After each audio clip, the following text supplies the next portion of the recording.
You guys. Good evening, everyone. Thank you so much for joining us, and thank you, Bart, for opening up your facility to us and hosting the meal and allowing us to be here for the meeting today. As Bart mentioned, I'm Rayleigh Honeycutt. I'm the Executive Vice President of the Montana Stock Growers Association, and really just did want to open it up and thank you guys for joining us today. This is our 8th listening session, I believe, and we have seen crowds like this at many of the sale barns around the state, and the momentum and the desire for unity and the conversations that we had have been exceptional, and I'm really excited to see where we will take our conversation tonight. Before we dive into that conversation, though, I did want to take the opportunity to recognize a few folks. As was mentioned, we have Monty Lesh and Ty Jones here from the Miles City area. They serve on the Montana Stock Growers Board as district directors. Also with me is Turk Stovall. He is currently serving as the second vice president of our organization. And Ian Kane, who just walked in, just putting him on the spot, he serves as our membership representative for our organization.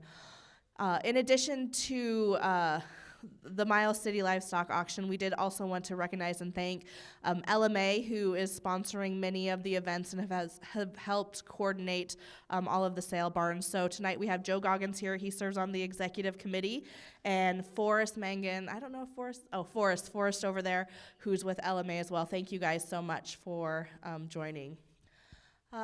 I do see a couple representatives here from congressional offices, so I wanted to take the opportunity to allow you to introduce yourself, and then we have a couple candidates as well. If you want to stand up.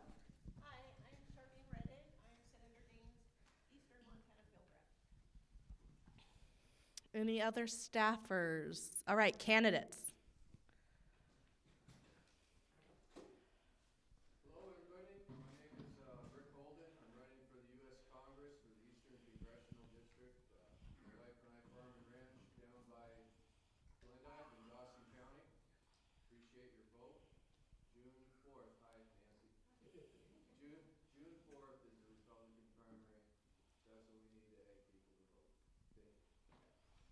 Any other candidates?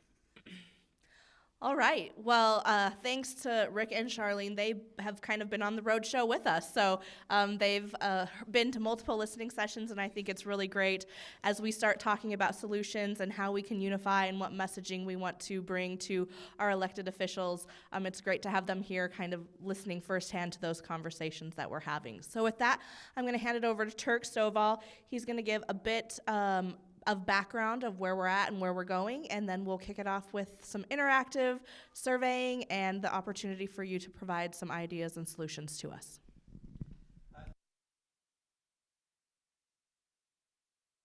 Thank you, Rayleigh. How's that?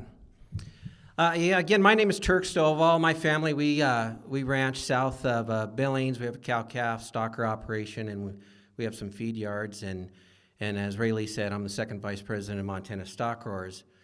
And, I just wanted to thank you all, first of all, for coming tonight, because you're really part of a bigger cause.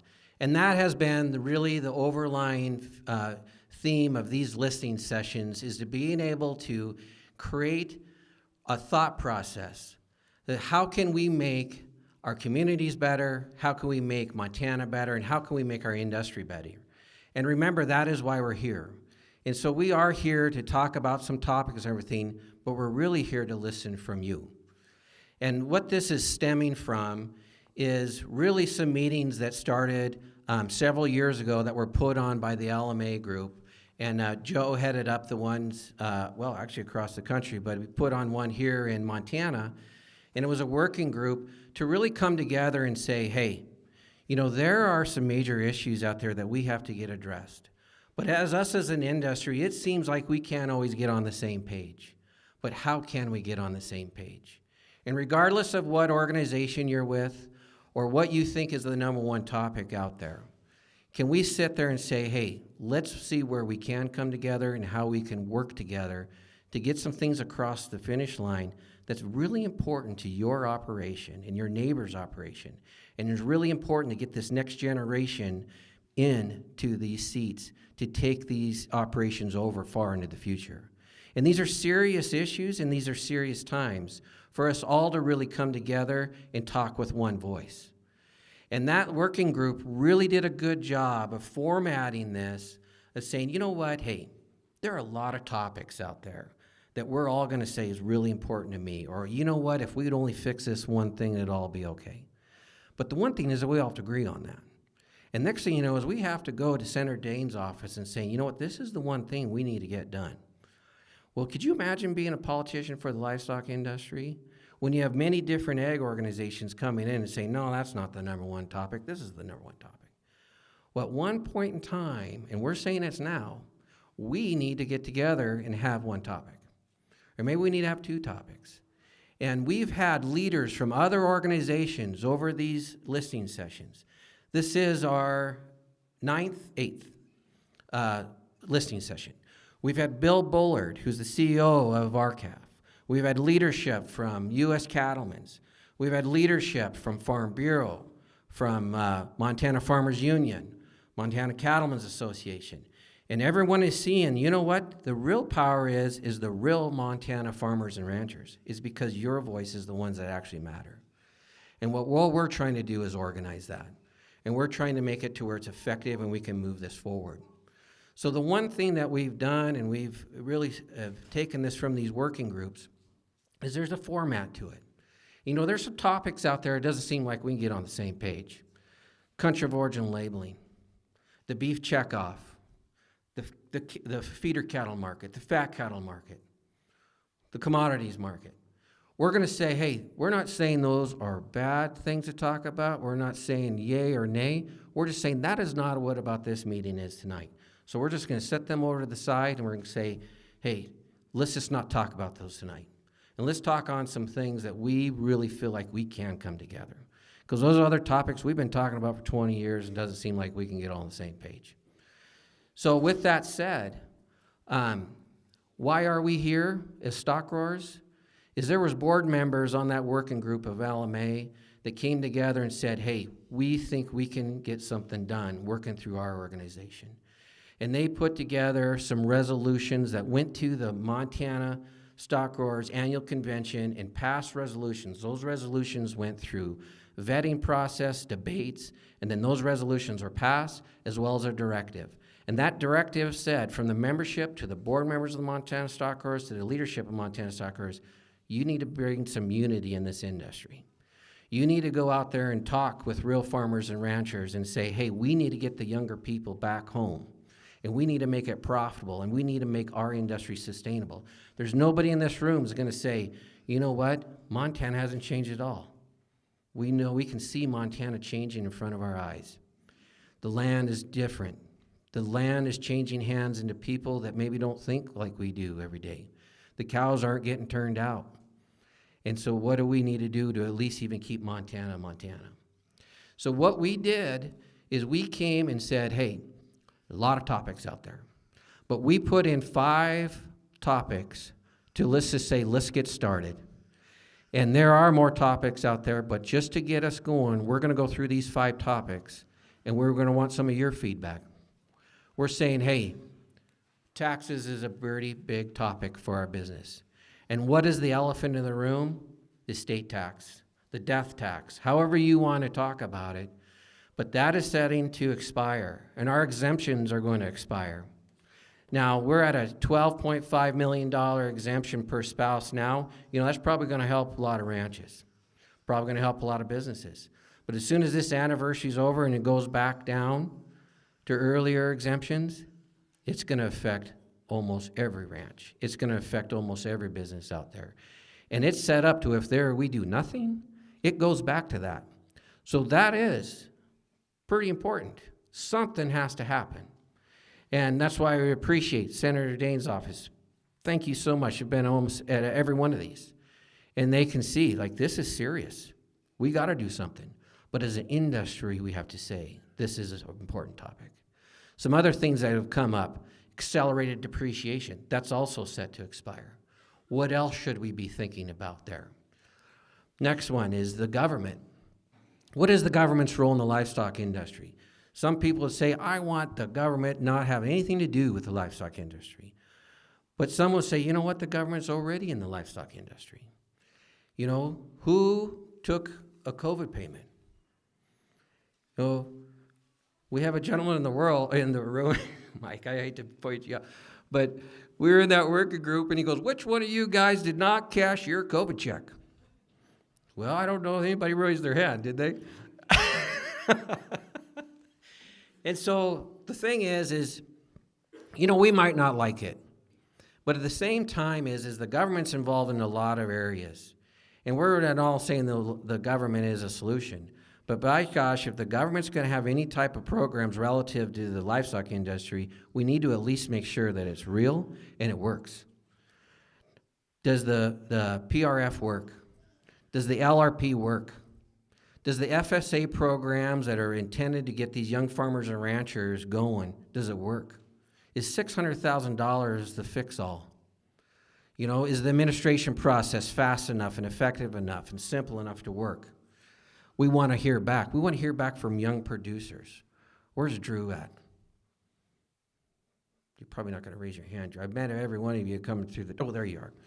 So see, Drew, this is where I'm going to have you ask a speech. I just met Drew, half an hour ago. But we want to hear from younger producers. And what is it? What does it take to get going? Labor. We talk about labor all the time. You know, I don't have enough help at home. You know, you get to some point in life, you can't have any more kids, Joe. You know. And so, you know, it catches up to you. And so how do we work through that? And what are some of the solutions? You know, we've already talked about a little bit about the barriers to entry for young producers. The term young producers is kind of a tongue-in-cheek. I think the average age for a young producer right now is 47. So, you know, back in the day, you went to high school, hopefully, or you for sure at least went to the 8th grade, and then you came home. Well, it's changed. And we'll talk about that too.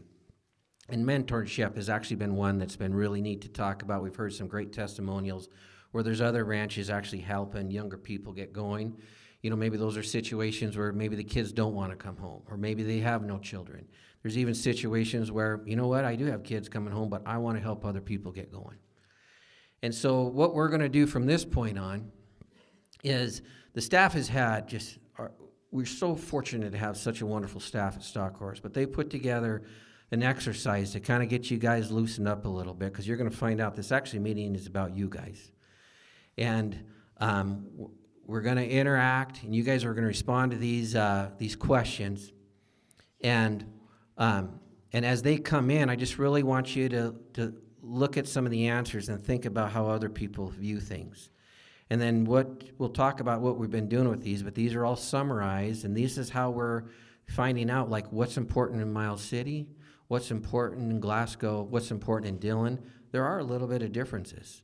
And so please be sure and interact as much as you possible, because the information we get here is being compiled, and we're going right back to Senator Daines' office. And actually, we're going to be there next week, so to actually even report on some of these meetings. So I'll just turn it over to Rayleigh from there. Thank you.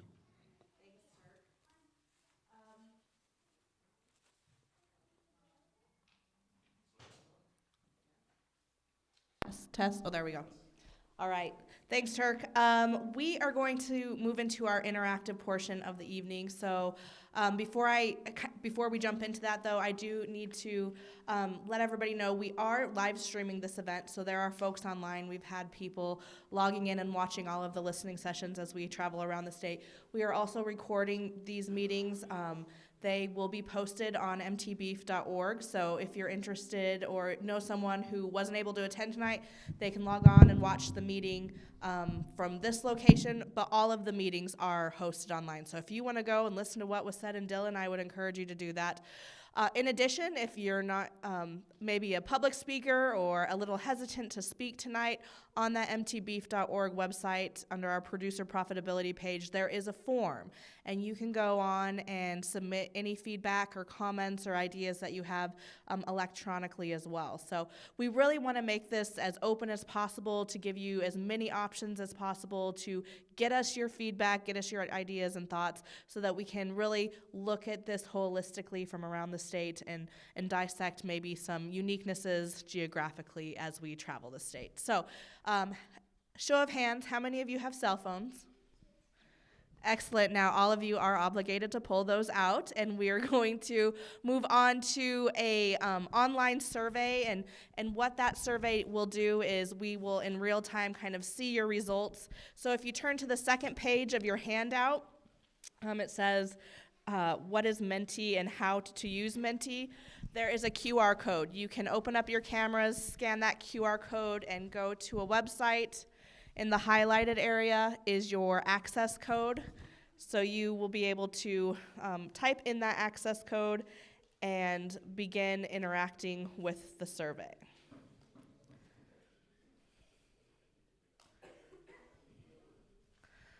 If anybody's struggling, we do have Ian here up in the corner. Ian's our geek squad, so he's available to answer any IT questions or help you get to the survey page as if anybody has any issues. So feel free to flag Ian down and he'll help you get to the page. Again, the access code is 13500601.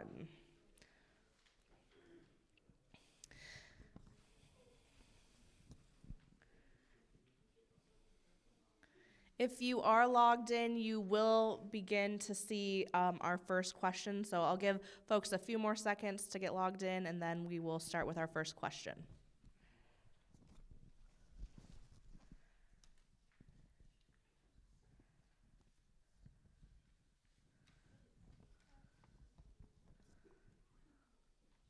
If you're logged in, are you seeing this first question? Head nods? Yes? All right. So, first question. When you think about producer profitability, what 3 words come to mind? So you can go ahead and just enter those words into the platform and hit submit, and they'll begin popping up on the screen. If you're not familiar with a word cloud, this is a word cloud, and so as more of the same answer starts to become more populated, then the word gets bigger. So right now we're kind of seeing expense and income popping up as multiple submissions, but as you all kind of begin to submit your answers, you'll see how this word cloud can shift and grow.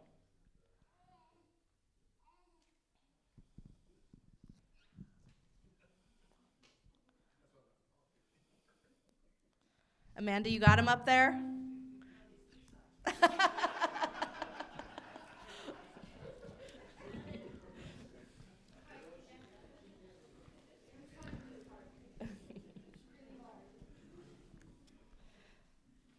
So it is fun to kind of travel around the state. One word that we continue to see in this first question is sustainability. And I think that's top of mind for a lot of producers as they look to what their operation in the next generation might look like, or even the industry as a whole. We're also seeing income, expenses, debt, overhead, cash flow, input costs. We'll give you about 5 more seconds to get your answers submitted. All right.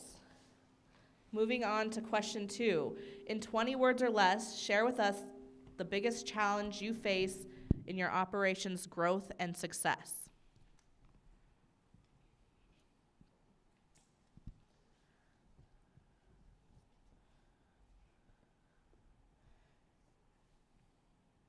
Interest rates tend to pop up quite quickly in this section.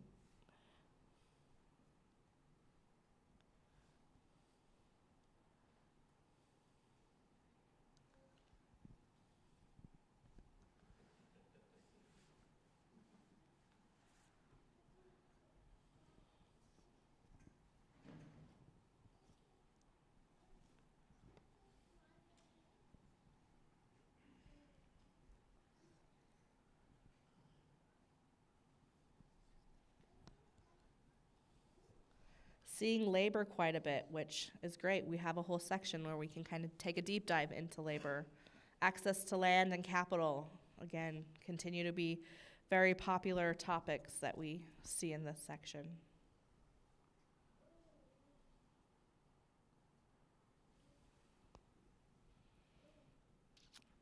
All right. Looks like almost everyone's done, so we're going to move on to the next question.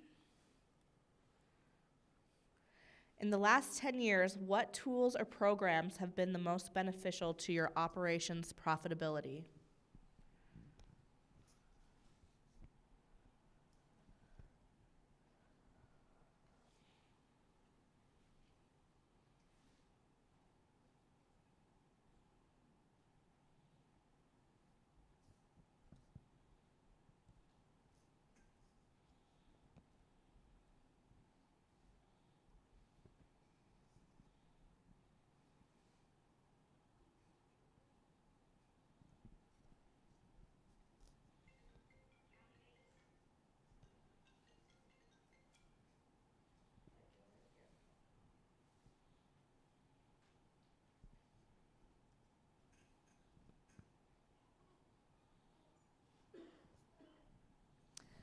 Seeing a lot about FSA loans and young farmer and rancher grants. As we kind of talk about those later on, would love to hear your personal stories and also your input on what needs to be changed, what can be fixed, how can those programs serve you better.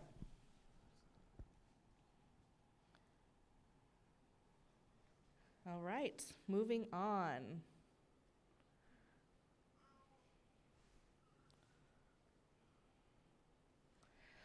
What do you believe will be the biggest challenge the livestock industry will face in the next 20 years?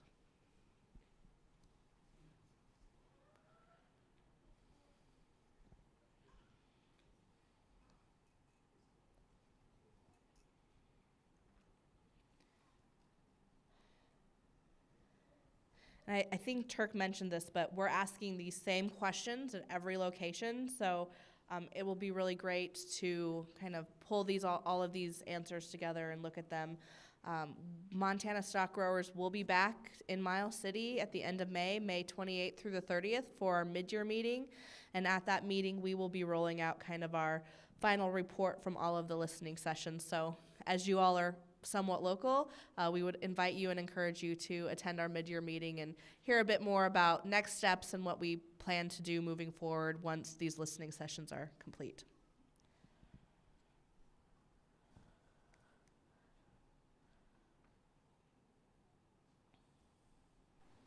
So yesterday in this one, we had some colorful answers there in Glendive. I don't see any of them yet, but I probably won't share those until after the meeting. But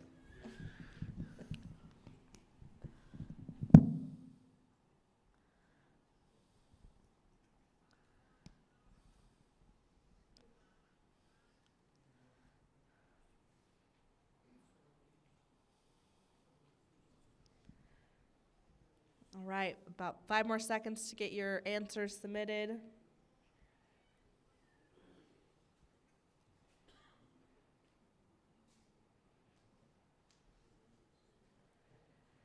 All right, and our final question for this segment, and this really goes to the question of who will be the next generation? Is it, your children? Is it new people who have never served or worked in the industry before? We want to know from you, regarding succession planning, share with us which category you most relate to. I'm a young producer who is entering into the business or transitioning into an operation. I do not have a succession plan.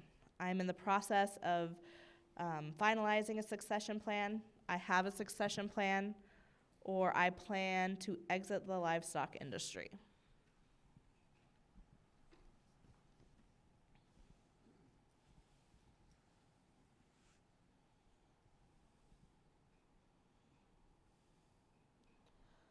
One of the things that we've seen as we've traveled is, we're not seeing it yet here, but almost every meeting that we've held, there is at least one, if not more, people planning to leave the livestock industry. And so, from a Montana stock grower's perspective, how do we help? And now we see 2 people for that popped up, but how do we help facilitate those operations aren't being sold for development or trophy ranches or things like that. How do we keep those in production agriculture, and how do we help facilitate bringing in someone new, if that's the case, to carry on that agricultural legacy? All right. Well, you can set your phones aside now. We will go back and answer a few questions at the end, so don't close out of that screen. But at this time, we're going to move to our listening session portion, where we really want to hear from you and your thoughts on ideas, solutions, challenges that you're facing. And so I'm going to hand it over to Turk, and we're going to get set up for that portion. Okay, appreciate everybody's participation there. I see we had some really good responses, and then you'll get to see those again. And just, take the time. You'll get some follow-up emails from this, but look at it. I mean, it's pretty interesting just getting everybody's feedback, and it's nice to just reflect a little bit. Well, we're going to go into the portion here. It's kind of time for us to roll up our sleeves a little bit, and we're wanting to take a little deeper dive into these topics that I just maybe highlighted a little bit earlier, and really get some of your feedback. And we can kind of even get down a little detail of what does that actually mean, and is there something we're missing? And so what we're going to do is we'll go through each one of these. We only have a limited amount of time, so we're wanting to keep it on topic. And we'll go by topic here, and then what we'll do is then we'll have an open session, and we can bring in some other topics that maybe we missed. So with that said, let's talk about taxes. We already talked about this state tax a little bit, but maybe Joe, why don't you just highlight a little bit on the state tax and how that is set to expire, and maybe give us some of your feedback on that, what that really means.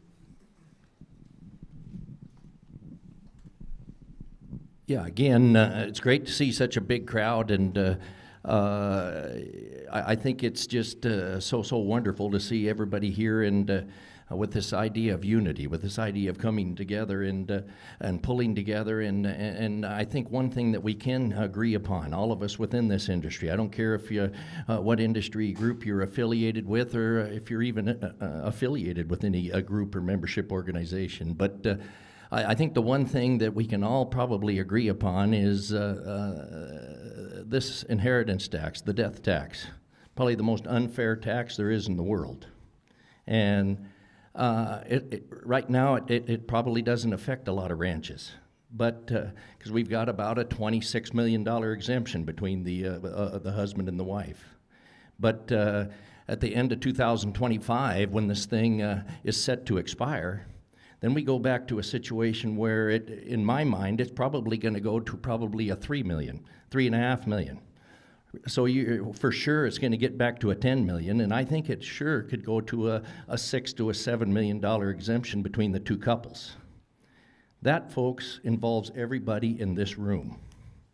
And I just look at it, and I've told people this before, but I look at it from our own situation, our own family situation.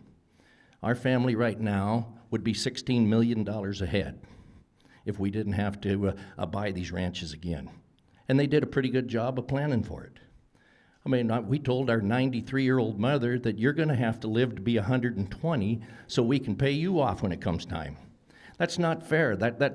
These young people sitting in this room can't hardly inherit one of these ranches right now and make it work, because you got to buy it again. And I think the one thing that I really wholeheartedly believe, folks, is when you look at all of these different asks, when these different lobbyists go to these offices, these representatives and these senators' offices in D.C., I don't care which it is, but if it's the NCBA or if it's the RCAF or it's the U.S. Cattlemen or if it's the Farm Bureau or the Farmers Union, they're all going there with a different number one ask. And by the time they get all done, there's 13, 14, maybe 30 different asks. And these people that make policy for us in this industry are so damn confused by the time we all get done going in these offices that they don't know what to do. So I'm not saying that we as an industry and our different industry groups all have to go in there with the same number one, because we're going to have different number ones. But I think we as an industry had better urge our different membership organizations to come up with we better come up with the same number two. We better come in there and at least bring up the same thing, all of us. I don't care if it's the wool growers, I don't care if it's whoever it is, we better go in there with the same number one or two.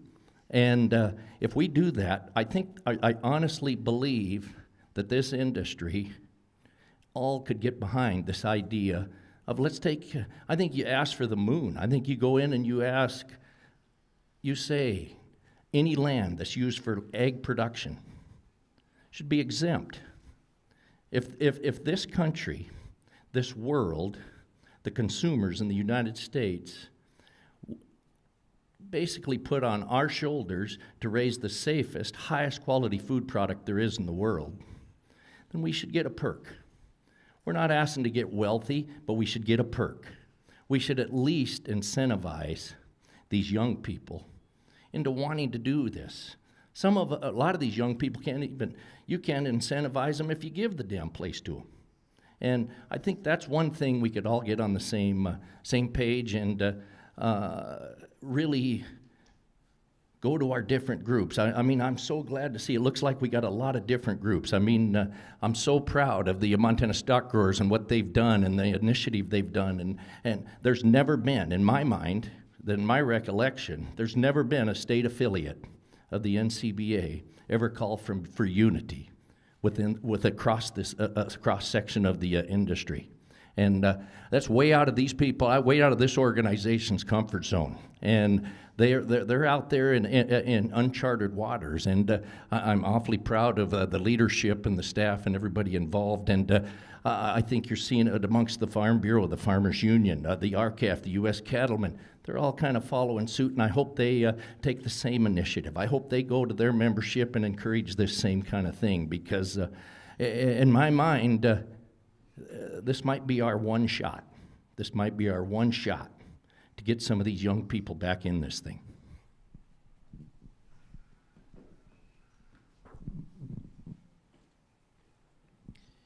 So we're going to ask, we have some mic stands. If you have thoughts or comments, to come down here, mostly just so that these chairs aren't really conducive for turning around to see who's speaking. So we'll ask you just to head down here and feel free to share any ideas or thoughts that you might have.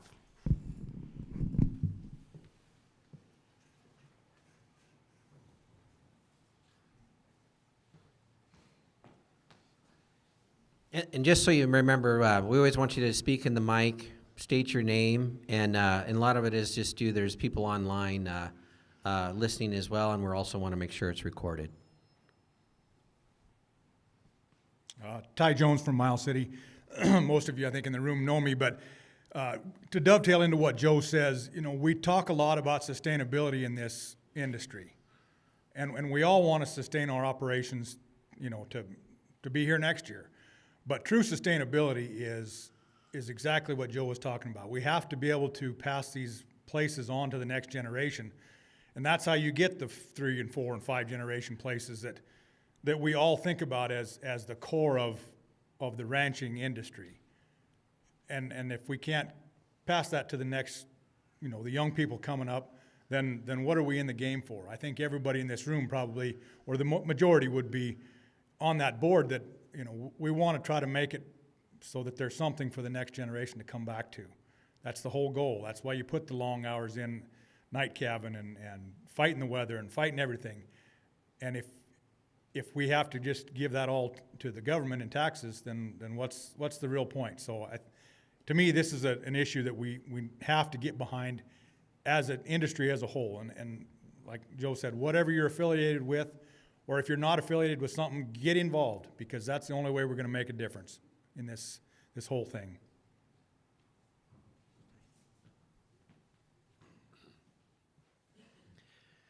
Anyone else? Any other thoughts?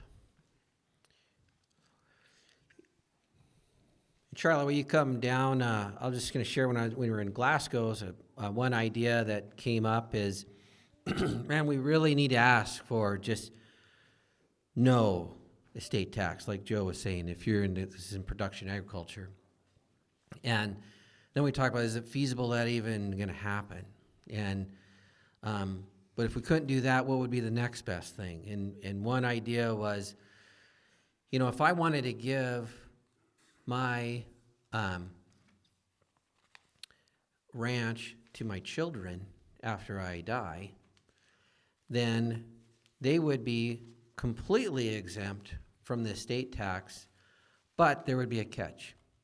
So if you add this estate tax liability, it would still show whatever it is of the exemptions, but then that would regress out over time, meaning they had to keep that ranch for a certain amount of time to make sure it stayed in production. You know, it's not hoodwinking them. It's their land when they have it. Now they can do whatever they want. But it would for sure give another incentive, not only for it to go to the next generation, but also to keep it in production. And I thought that was a pretty great recommendation too. And so we have that written down as well. So, Charlie, thank you. Thank you, Turk. I really appreciate it.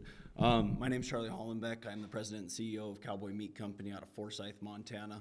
We're a very small establishment under the USDA. Coming at things a little bit different. I am a young producer myself, looking at taking over a family operation, or at least a portion of it, marketing our cattle through our small packing plants. But just to emphasize on the minimizing the barriers of entry for young and beginning livestock producers.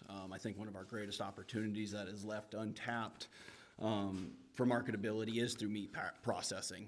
I sit on the board for the Montana Meat Processors, and I also stand on the board for the Montana Beef Checkoff.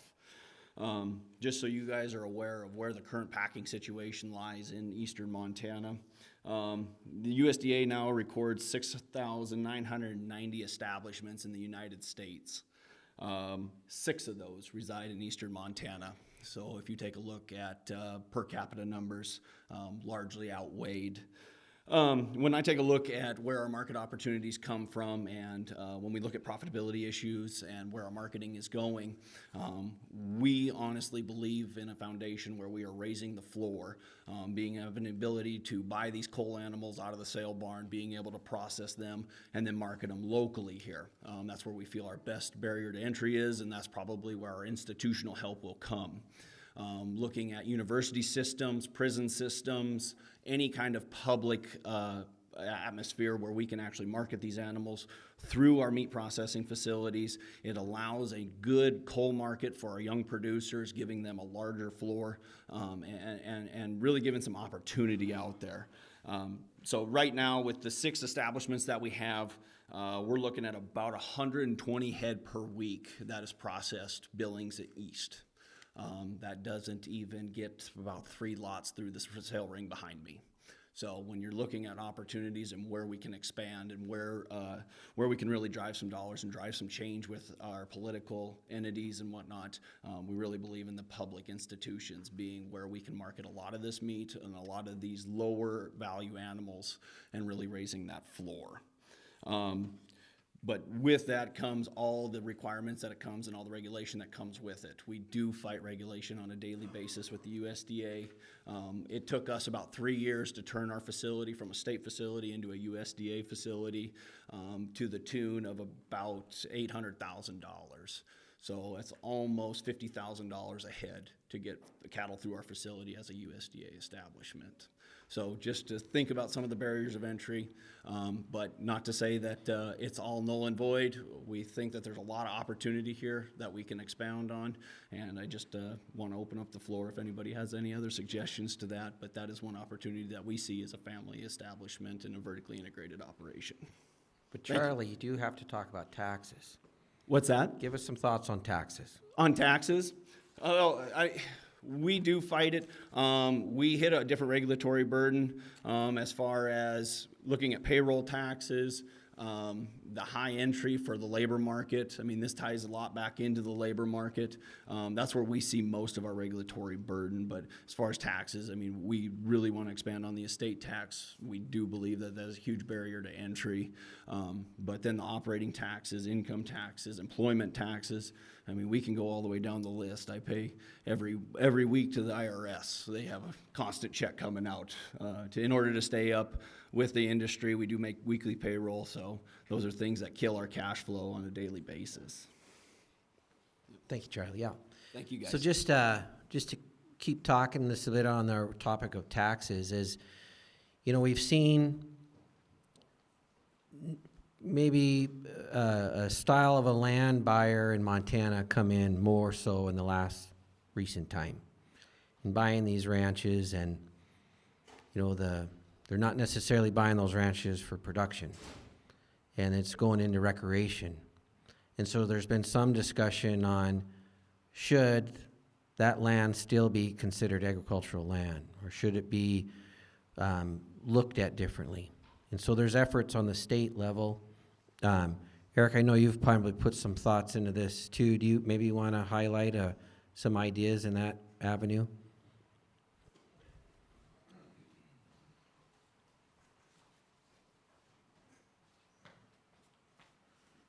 I'm Eric Moore. I'm a farmer feeder from Miles City and a recovering politician. But I guess two thoughts. At the state level, to tell what Joe said, and he's talking more on the national level, but at the state level, we've got a Republican legislature and a Republican governor, and we need to be aggressive because we don't know how long we're going to have that. I never had a Republican governor the whole time I was in Helena, and that was challenging to get anything done. We've got an opportunity now in the political will to get something done that would be substantive.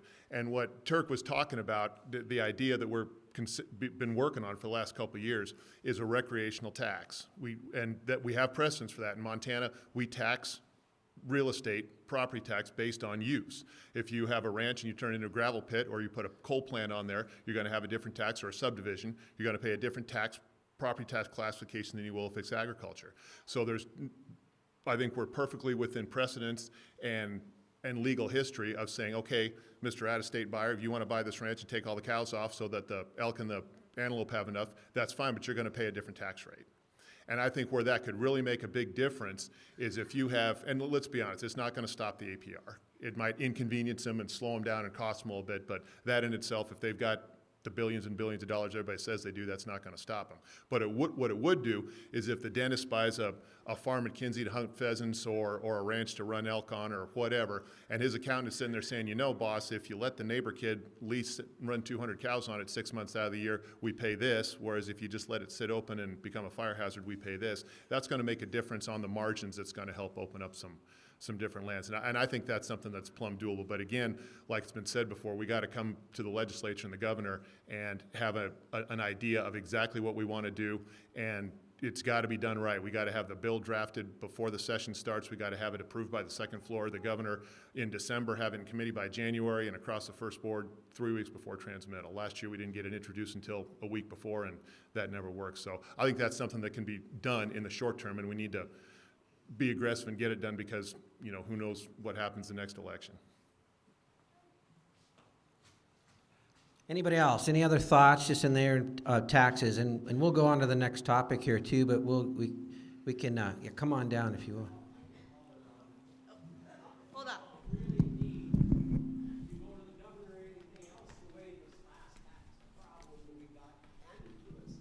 Was through the Supreme Court. Now you tell me how that works.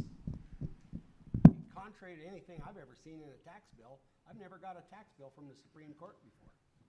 So if you got a land problem, go to the Supreme Court. Isn't that this is stupid what's going on. So until people wake up and get some backbone and say Supreme Court doesn't have the right to regulate taxes, we're in trouble. Enough.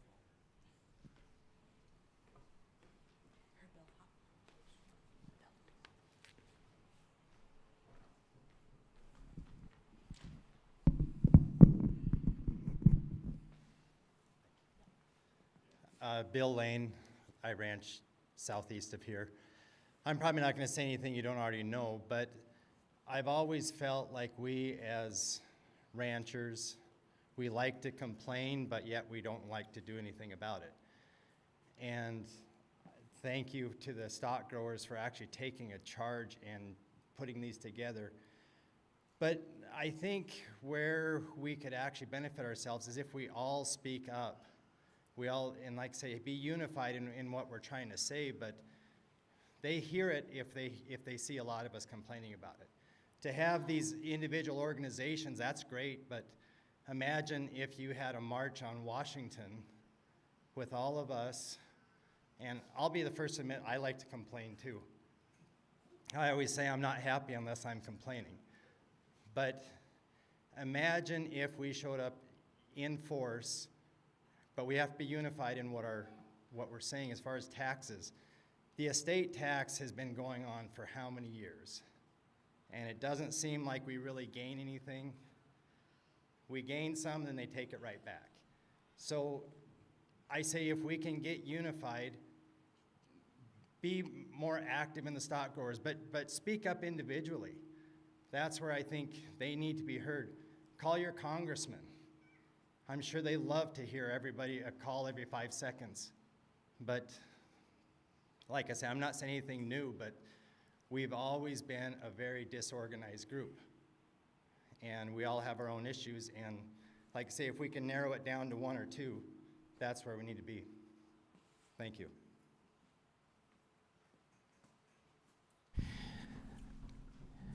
Yeah, this Joe Goggins again, and I just on the idea of these taxes and what we can do, and it's been a big topic of conversation for those of us in the auction market business, and I've had the great pleasure of sitting on the exec board of the Livestock Marketing Association, which represents over 800 member markets and dealers across the United States, and it's a real common theme when you get a bunch of auction market owners around a table, folks. I don't care if they're from Virginia or California or Missouri or Montana.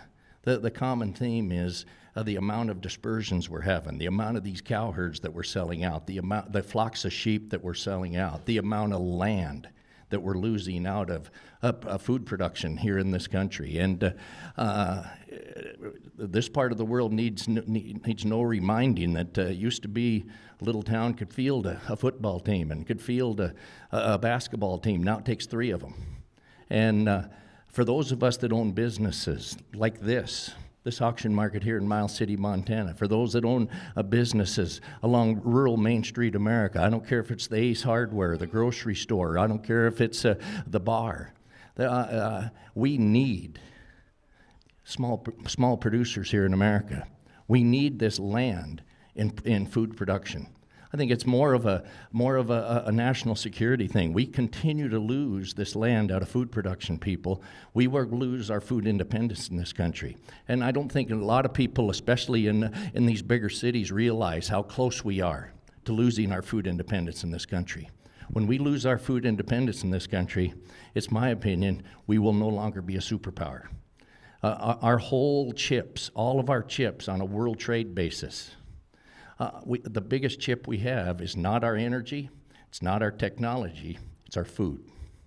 And if we lose that, we're in big trouble. And I think these people, through the COVID era, through all of that, I think our policymakers back there, they seen the shelves get pretty dry, pretty empty. We are on their minds. That's why I think it's so imperative that we move now, we unify now, because we got their ear. And for those, really the biggest reason the LMA started these focus groups 4 or 5 years ago was how do we incentivize people to keep doing this? How do we incentivize people into keeping their land in food production?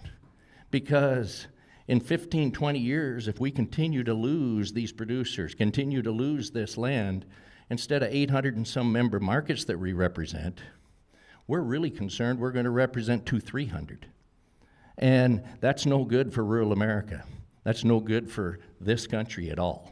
And I think one of the ideas that I've heard float around at some of these focus groups, and when it comes to taxation, is how do you incentivize? How do you incentivize a person that's at the end of their career within the egg production, have nobody to hand off their land to, have to sell their land?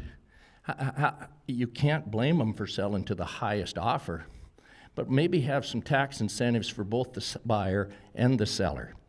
If the people that are buying this land from those folks agree to, as Turk was pointing out, leave that land in livestock production for a certain amount of time, say 20 years. The wonderful IRS government gives us 14 years to pay off a death tax, at least make it 14 to 20 years. Not for perpetuity, but for that. Then the person buying that piece of land that agrees to that gets some real tax incentives for the years to come. The person selling that land to those folks that are going to leave it in livestock production, if they agree to sell it at a lesser value to these folks, maybe they don't have to pay any capital gains tax. Maybe they get a real incentive to be able to net the same at the end of the day, but keep it in production. And I think those are the kind of tax incentives. Those are the kind of things that I think this industry can go back to DC and say, hey, we're all on the same page on this. We might not agree on a lot of things, but we agree on this. And let's get it done. And so that's thank you for the time.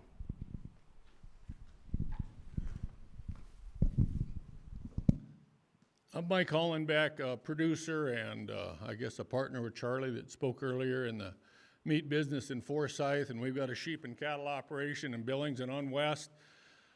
But if there's anything, and we, with the Beartooth Stock Association, if I know that you directors that were in Billings for the December convention were there when we brought the resolution forward to get this ball rolling. And if there's anything I can challenge a Southeastern organization or any other organizations, and you people personally, get involved. Get your name on the dotted line, get your $25 in your membership fees to whatever organization you want to be a part of. I can recommend Stock Growers Association because I'm a member. I can recommend U.S. Cattlemen because I'm a member. But you pick your organization, and you got to get involved if we're going to pick this thing back up. And I don't care, your views can be different than my views, and we can agree on some of these things, but membership has power. And when we go to Senator Daines's office, we go to the congressional offices, we've got to have them numbers in unity or we don't stand a chance. And that was the whole crux of why we brought it forward. The Beartooth Stock Association is Stillwater and Carbon County. We're 160 strong. We've got an organization, we've got an advocacy committee. I happen to sit on the advocacy committee with the Beartooth Stock Association. That being said, we're advocating. We're advocating for something. We're advocating for free markets. We're advocating for less taxes. And we pick our priorities, and we've got some unity here on this death tax deal.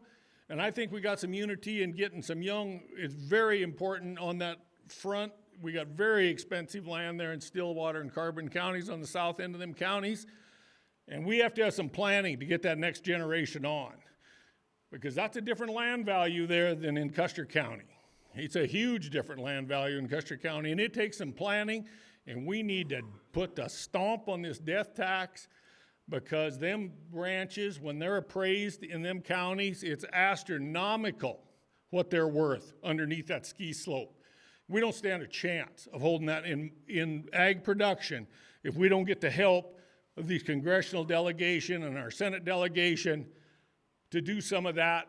But we can't get their help unless everybody in this room says, I'm on the dotted line and this is what I advocate for.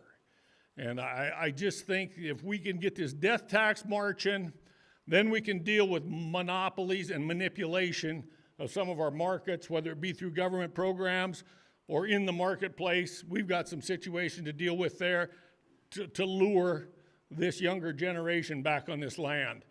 But I think them two things are key to us in our advocacy committee, and we're moving forward. We'll work with you, but we need your help, and we need you in the memberships of different organizations. You pick your organizations, but get in the middle of one. Thanks.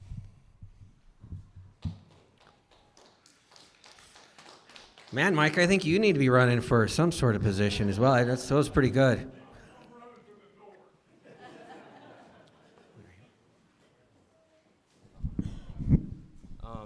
Evan Hagen, Miles City. I guess mine's more of a question. We're getting into unity, so what is the number, I guess? This is more of an open question on, we're at 10 million per individual right now, but what's the number should we be chasing, I guess, is my question. Where do we get the data? Where will, it's 10 million per person right now, 20 per couple, so I guess mine's more of an open question of what do we fight for? And I guess I bring this up because if we're gonna unify, we have to pick a number, I guess, to fight for. So if it's gonna go back to 5 million, where do we fight for? So more of a question for everyone, and data, I don't know if the stock growers would have that or USDA, but that's my question. To answer that question, my name's Colt Coffey. I'm here in Miles City. In my opinion, the answer is that there should be no death tax, period. In my opinion, it's a constitutional problem that there's a double taxation that we have right now, that you pay for it once when you buy it, you pay for it your whole life through property tax, through everything else, and then upon death, you've got to pay for it again to hand it on to your children. So I think that we should be fighting for absolutely no death tax. Now, unfortunately, I think that that's unreasonable. And what really gets me fired up about it is a couple months ago, I had the privilege of going to a young ag couples convention, and we talked a little bit about taxes.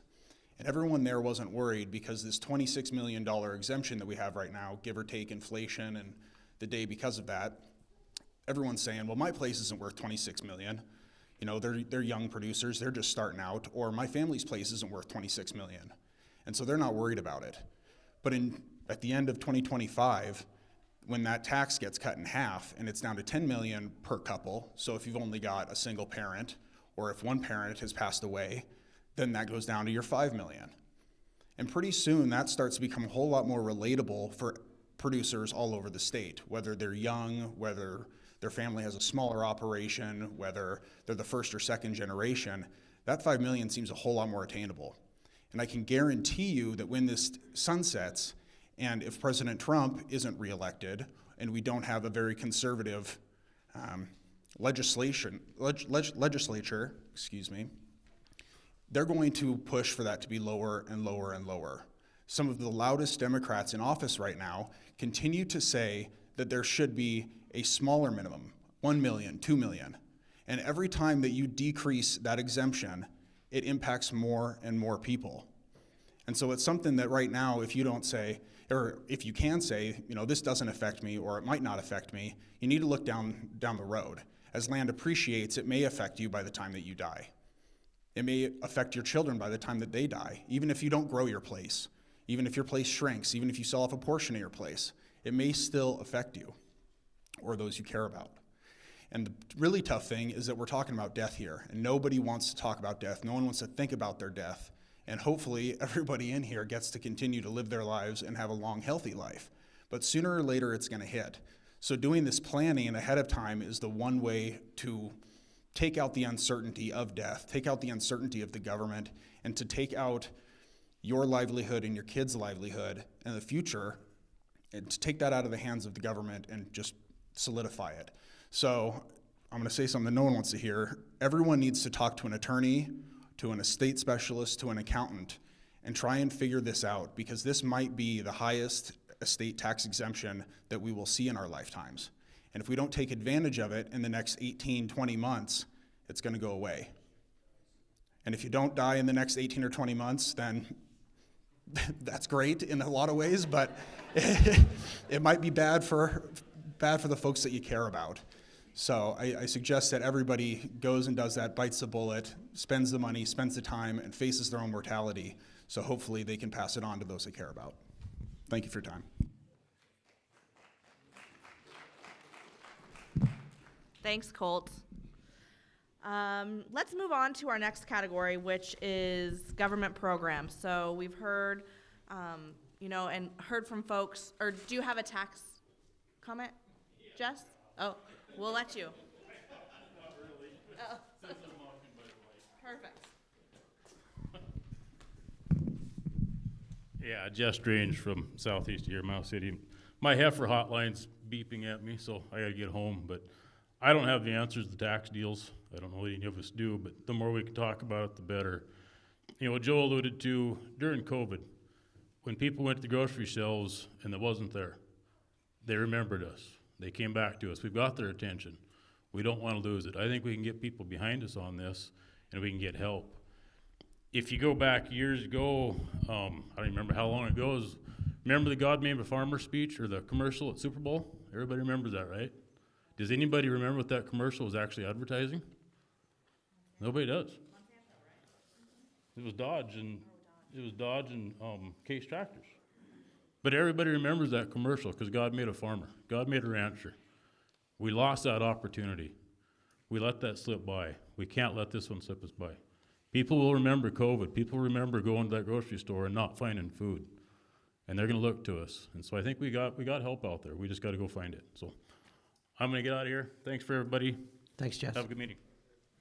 So when we talk about government programs, you know, what is the role of government? But there's definitely some programs out there that, you know, are effective. And just to put you on the spot, Ty Wells gave a good overview of LRPs. Would you do one for us tonight? No?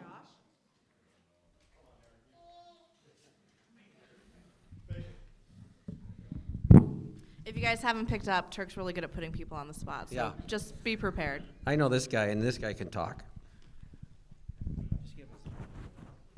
On the LRPs, yeah, I think all of us in the room, when we talk about becoming involved in some of these government programs, I know at first blush when this was all brought up, I was definitely against it. And I think most of us, especially in the older generations within the livestock industry, want nothing to do with the government knowing much about our business or be involved in our business. And I hate to admit it, but the more I've got into this, that train has left the station. And I don't think it's coming back. And I always look up, see if my father's going to throw a rock or a spear at me, because as you well, a lot of you knew, he wouldn't have been for it much, I'm not sure, but I do think he would have changed. I think the LRPs, I think the one thing, I do think they are tailor-made. The model, the LRP model is tailor-made for those of us in this room, for those of us that have the factory, that sell grass, the cow-calf industry. And I say that because they're the same model as the LRPs are basically the same model as the federal crop insurance.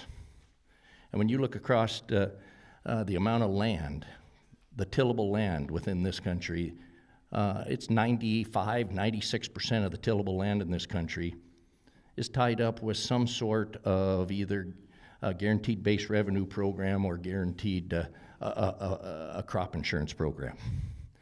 And when you look across the farming community, there's a lot of young people in it. They have a lot easier access to capital that allows them easier access to capital and land. I think the one thing that really brought that to fruition to me, and really what turned the light switch on for me, on we, at least as an industry, have got to be in this conversation about some of these government programs, is I know a gal in California that was a long-time ag accountant in California. She had large dairy accounts. She had large farming and small farming, row crop, grain, pistachios, pecans, almonds, whatever it is out there. She had a stocker operator. She had cow-calf operators, big and small. And she says, you know, my dairy people, my people within my dairy folks that I have, they are so heavily subsidized by the federal government that they can't fail. They can't fail if they try. She said, my farming clients, if they go sign up for the different federal crop insurances, if they go sign up for the different guaranteed base revenue programs, they really got to screw up to fail. But she says, my cow-calf guys, my stocker guys, big or small, They're struggling. And she said, I've helped all these folks with their estate planning. I've helped all these folks with their taxes, with their books. And I says, why is that? She says, and she didn't bat an eye. And this is what really clicked the light switch on for me. She said, the federal government subsidizes the farming side of agriculture to the tune of $12.5 billion with a capital B, she said, per year. They subsidize the livestock side of this thing, which is dairy, beef, pork, and lamb, to the tune of just under $400 million with a little m. And she said almost all of that money goes to the dairy folks for their milk program.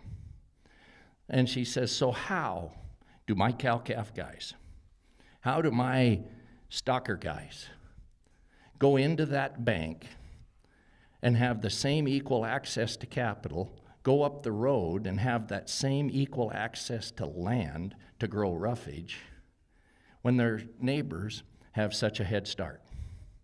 And I think I'd be all for getting rid of all of the government subsidies for everybody, but we're naive to think that'll ever happen. It won't. So we better be at the table and figure out a way that we can have that same access to capital, that we as livestock producers have that same access to land. And I honestly believe these LRPs are a tool. Are they perfect? No. But it is a tool, and in my mind, it's the only one I can think of that's out there right now that applies to the livestock industry, that absolutely, and Monty could answer this, or any of you in the banking business, the coffees could answer this way better than I could, but it, to me, allows these folks, especially not just young people, but all people within the livestock industry, a lot easier access to capital. It takes some risk away from these folks that are loaning us this money. And I think, to me, there's two things. There's two things that absolutely have to be done to make the LRP a more usable and affordable product for those of us in this room, instead of only having 3, 4, 5% of the cow numbers, the cow herd right now covered by them. If they would make them more affordable, right now the federal government subsidizes these the federal government subsidizes the federal crop insurance to the tune of about 65%. They subsidize these LRPs to the tune of 25 up to maybe 40%.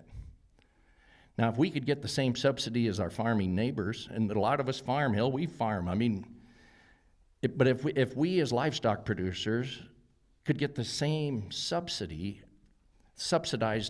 percentage, if we could get those that subsidized to the tune of 65%, guess what? Instead of these yearlings right now costing $60 to $80 a head to do, you get them down to that $35, $40 range. Then it's affordable. Then we can do it. Instead of these calves, a 5.5, 6-weight calf costing $50, $60 to do, you get them down in that $25, $30 range. Then it's affordable. Then everybody in this room doesn't even bat an eye at it. The other thing I think we have to do, and it doesn't really affect a lot of the cow-calf industry, but it does affect those of us that forward contract these calves, that buy calves on the video, that buy calves out front, because you can't tie these a set of calves up or a set of yearlings up until you have physical possession. And we need to change that to the time you should be able to lay these LRPs off and put one on a set of cattle is the day you assume price risk. The day you terminate that contract is the day you have no more price risk. And if they would do those two things, I think it would be so much better for those of us in this room, for everybody, for all these cow-calf people. It's tailor-made for the cow-calf industry. Do we want the government involved? I sure don't, but they're involved. And we're real naive to think if they're not. So we just well be at the table. We've got to get on an even playing field for capital and land if we're going to compete.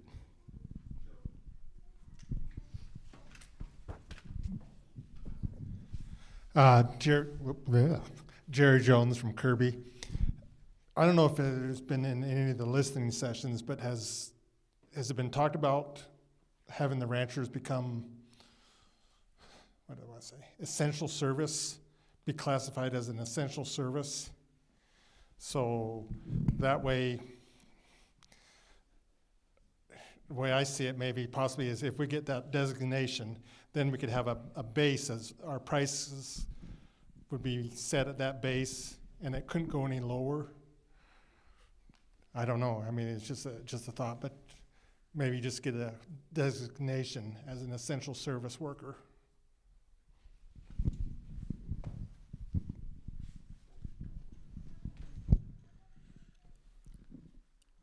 Just some thoughts just to finish up on Joe's comments. If you're not familiar with LRP, there is a description in the packet. It's livestock risk protection. And the other thing is you can, as a cow-calf operator, you can get an LRP on calves that are not born yet. And I don't sell LRP, but we could probably all in this room say, you know, we're seeing some of the highest prices maybe we've ever seen in our lives. And this could be a time, maybe you're not into hedging or you're not in the commodity board, but this is for sure another option. It's very simple. There's many different agents out there, and I would just encourage you, at least for sure, everybody to get informed so you can make a good decision on that. Just been talking too much here, but just to explain the LRP, because I know when we had the focus group meeting in Billings, it was surprising to me how many people didn't know anything about the LRP or what it was. And basically the LRP, instead of having to go to the CME, the Commodity Board for risk management, and then you got margin calls. And I don't know about any of you folks that have had sleepless nights trying to figure out how you might come up with $1 million cover a margin call, or am I going to have to call Bill Coffey and have him print some more money? But the cow-calf people are not going to do it, and I don't blame them, because you get yourself in situations by having to play that CME board where you're getting into your operating line, and then you're getting into more of your operating line, and if it goes south on you, you might lose your ranch. And pretty soon it's not risk management at all. Why I say it's so tailor-made for the cow-calf industry is you can, as Turk said, you can lay off an unborn calf right now. Or you could lay off one, but you want to put your termination date to the date that you think you're going to sell them, not the date you're going to deliver them, but the date you're going to sell them. And so you get a base price. Like right now, I don't know what the way the board's gone the last few days, but I'm sure you could tie up a 550, 575 pound steer calf right now for say if you sell them in July or August, or if you sell them in October. Either way, you're going to tie one up for probably around $1,600 to $1,700 a head right now. Not many of us sold many $1,600, $1,700 calves in our lifetime. I know we all got visions of selling them at $2,000 this year, and I think we might. But it's a pretty good base. It's a real good base when you go into this bank and say, hey, I need this amount of money to operate this ranch. And I guarantee you, I got these calves tied up at $1,650 right now. You get them tied up, if the market goes south on you, there's no margin calls. It's based off of you buy it basically off of the price of the feeder cattle board that day. But when you go to settle, it's on the cash market. It's the average. If your termination date is, say, October the 10th, whatever the feeder cattle index average is across the United States that day, that's what it's based on. And there's no margin calls. There's no limit to the upside of what your calves can bring, but it does give you a base. It does give you a guarantee that you're not going to lose the ranch. And it's a real guarantee to these folks that are loaning us the money. And that's why I think all of us, I know when we started all of these focus groups, one of the things we really wanted to do, well, how do we incentivize these young people to do this? How do we incentivize? How do we help these people within the cow-calf industry? This tool right here helps. It allows true blue access to capital a lot easier.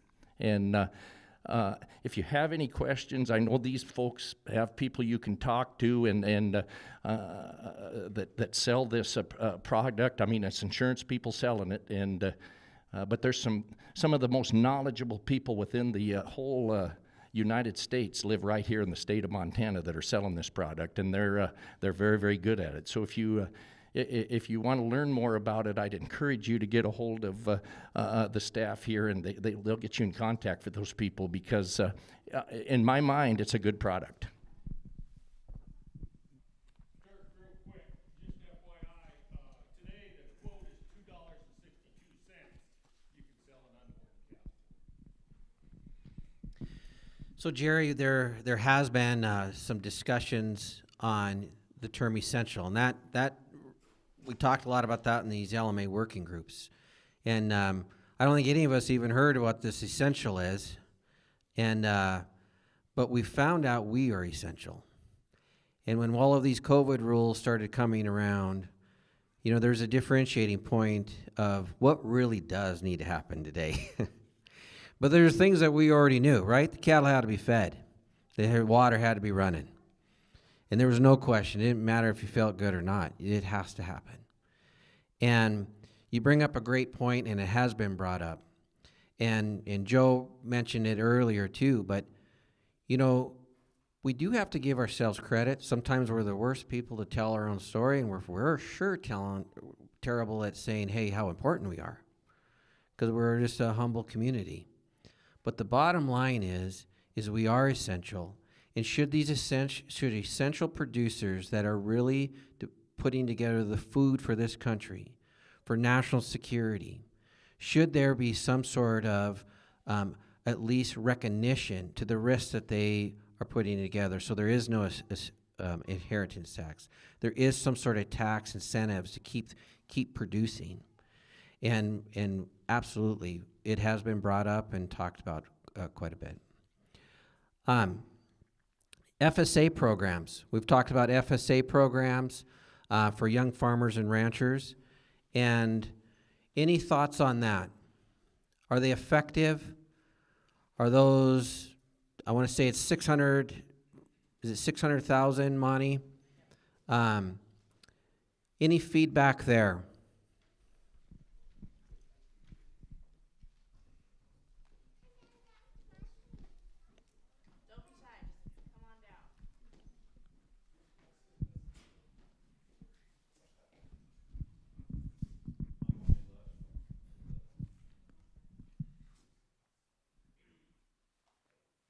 I'm Monty Lesh from Miles City, and the FSA programs are effective. They're just burdensome. And part of the issue that I see, and I guess the legislative people or our congressional representatives, I think that there's several things that could be done to FSA programs to make them more effective and more usable so that people can access capital and can do some of the things we're talking about tonight. I think one of them is to expand the limits. Right now, as Turk mentioned, it's $600,000 for a direct loan. Now, we've talked about land values and estate taxes and all that, but we have to be able to get young people into the business. And the only way to do that is to access capital. We can talk about tax issues and all of that, but I do think that there would be some incentive and likelihood at the congressional level to expand that program and make that limit higher. And I don't know the exact number, but I think a good number is $2 million. I think with $2 million, a young guy or gal can get into the business. It'll give them a start. The second thing I think is that when I was running banks 25, 30 years ago, FSA programs, the banks could underwrite a lot of the guarantee programs. If you were a preferred lender, you could do your own underwriting, submit the packet to FSA, and they would say yes or no.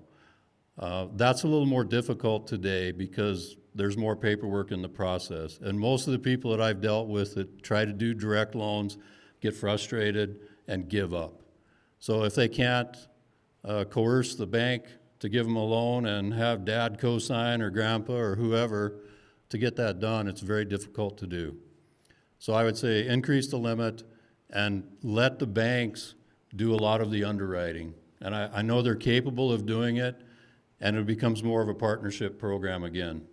A lot of banks, when I ran banks, I quit doing guarantees because it got to be so burdensome and so difficult to comply with their rules and regulations. If you got into a situation where you tried to collect on that guarantee, it just wasn't worth the effort and the time to do it.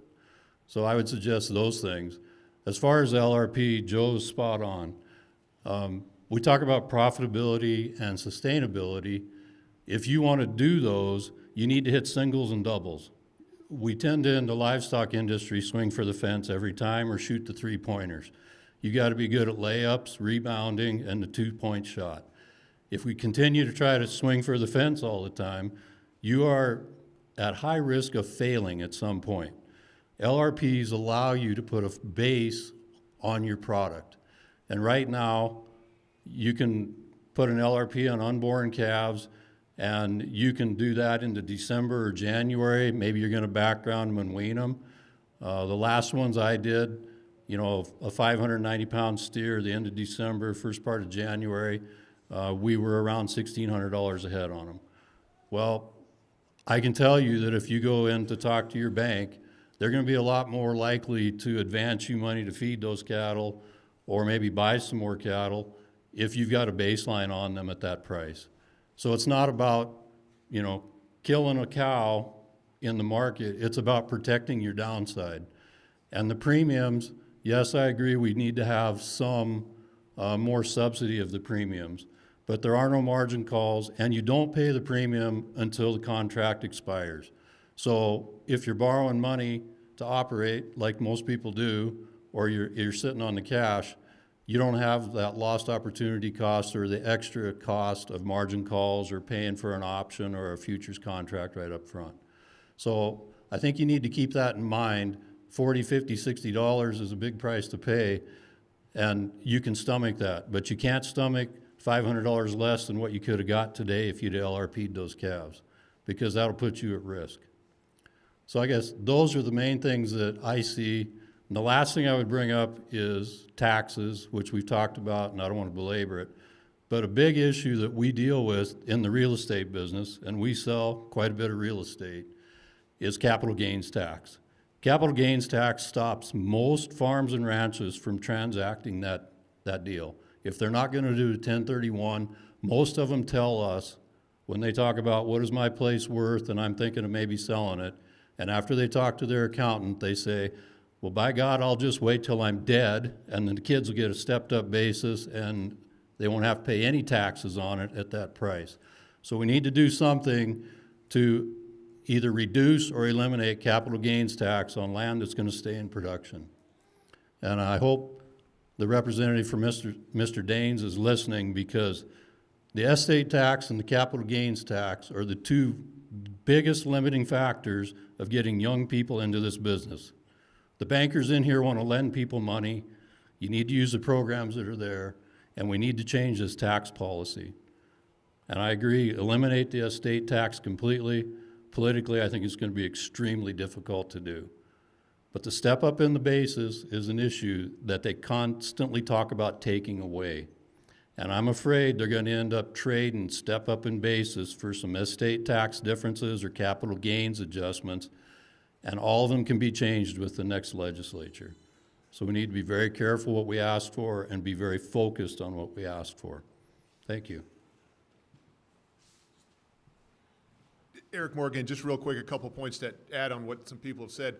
Number one, when Joe talks about, you know, swallowing the mouth vomit when you talk about getting the government involved in our business, it's not so much involvement as it is equal playing field, and this is a perfect market year to prove that. USDA just came out with their spring planting intentions report. We're still going to plant 90 million acres of $4 corn. Anybody who grows corn knows that $4 does not pay the bills even close with diesel fuel and tractors and labor and everything else. We're planting 90 million acres of corn because of federal crop subsidies. We're going to take that same acre of ground and plant $4 corn on it or $6 wheat instead of running a cow with an $1,800 steer calf in her. That shows you that the government is interfering with the land, with the ag land use in this country to the side of the grain producer. And I don't think that directly helps us as stockmen. In the short term, it's maybe handy, but in the long term, You know, your dad would have said cheap corn makes cheap cattle, and it does, and we're seeing that right now because our carcass weights are climbing 50 pounds counter seasonally, which shouldn't be good. Second thing with what, talking about the FSA loan guarantee program, lots of states, and I'll talk at the state level because that's what I'm familiar with, but right now our state is stuffed with cash. And that's due to a lot of federal payments due to COVID, but it's also due to good management from our governor, our legislature. But before we lose that, the governorship or a body of the legislature, and we decide we need to use that, the Democrats decide we need to use that extra money to pay even more able-bodied people not to work, I think it's absolutely doable to have a loan guarantee payment that works alongside the FSA at the state level for our state producers. And we're not talking about 100% financing. We're talking about, as Canada the Coffees will tell you, that they see lots of deals where they want to do it. It's a good kid who wants to do it, but you got to have certain ratios. You got to have a certain amount of equity and collateral, or you'll get the examiners, you know, driving your bank out of business. And there's no reason we couldn't have a state program that works in concert and mirrors with the FSA, because we've got the money to do it, and they're not going to give it back to the taxpayers, so they're going to find more nefarious uses for it than something like that. So that's a possibility too. Excellent feedback. Let's talk a little bit about labor. And, you know, that's definitely something that you hear daily, right? And what are we going to do about it? You know, we've heard some operators to say, hey, this H-2A program has been just a blessing, meaning we either needed to get more help or we needed to get smaller. And we've also heard from some communities that keep trying to grow their communities, and are saying, you know, I don't know if I like the H-2A as the solution, because what kind of people are going to be coming into our communities? And so the dialogue has been interesting, back and forth as we've had these meetings. But for sure, this H-2A program has really grown in the state over for sure the last 5 years and over the last 10 years. And what do we need to do to try to make that easier for farms and ranches to really utilize that program? Because there's a tremendous amount of paperwork, there's a tremendous amount of rules, and you can only keep them for 9 months. And is that a good idea? Like right now, there's actually a working group in the U.S. House of Representatives getting ready to make some recommendations on changes to that. And so I'm just going to leave it open. And if you have any comments or thoughts relative to labor, would love to hear from you. I'd also add another portion of this conversation that we've heard from multiple places is skilled labor. So we're seeing a lot of people and a lot of young people wanting to enter the industry, but they didn't grow up on a ranch, haven't been around cattle, things like that. So how do we ensure that they have the skill sets that they need to enter into the industry? And how do we protect you trying to teach them to do that, and with liability and workers' comp and things like that? So this could be multiple different facets as it relates to labor, but would love to hear your guys' thoughts, because I think labor was the #1 thing we saw up on the board earlier tonight.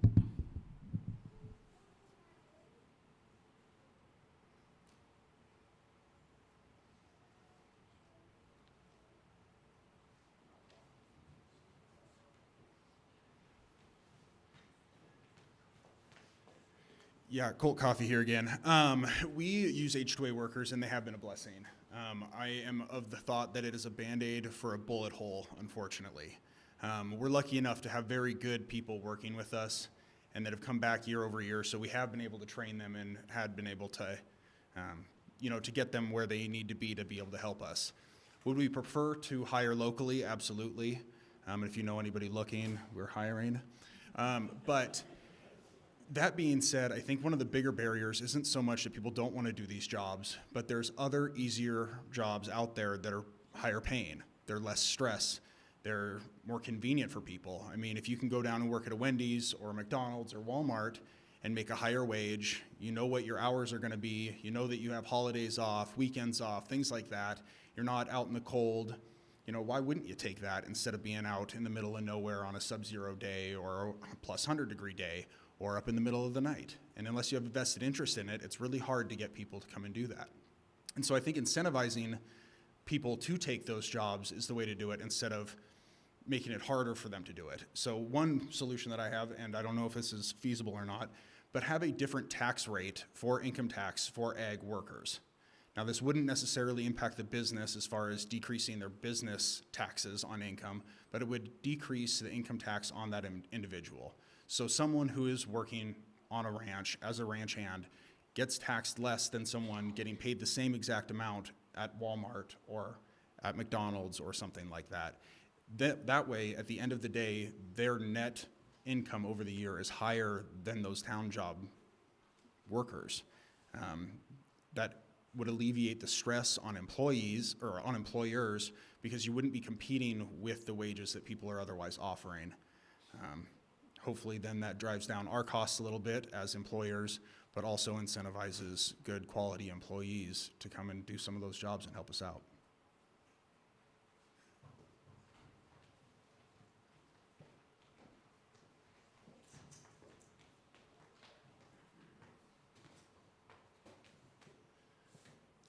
Mike Hollenbeck again. We started with H2A labor, I suppose, 12, 15 years ago. And with our sheep operation, we couldn't do it without them. And I think they're more of a patch over the bullet hole than a Band-Aid over the bullet hole in the sheep business. But in the cattle business, a little different. I know Bart uses them, the coffees. Obviously, there's a lot of us use the H2A labor program. Joe, I think, is using a similar program now. But when you get into that, it takes about a full-time secretarial staff to navigate that Department of Labor. With all this influx of immigrants, it seems like they want to get the legal ones out while they're letting the illegal ones in. The amount of paperwork they take you through, but we've got an operation that we got to fight it because we cannot get along without them. And as far, I think Bart and Joe and the coffees, everybody would attest to how hard these guys work if you get a good one coming over here.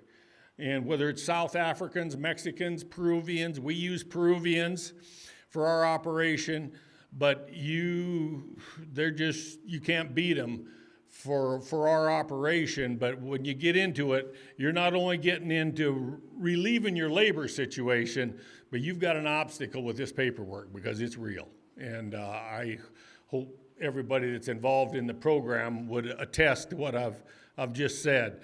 And you really got to be aware. And then the fines, if you get out of compliance, are astronomical, totally ridiculous.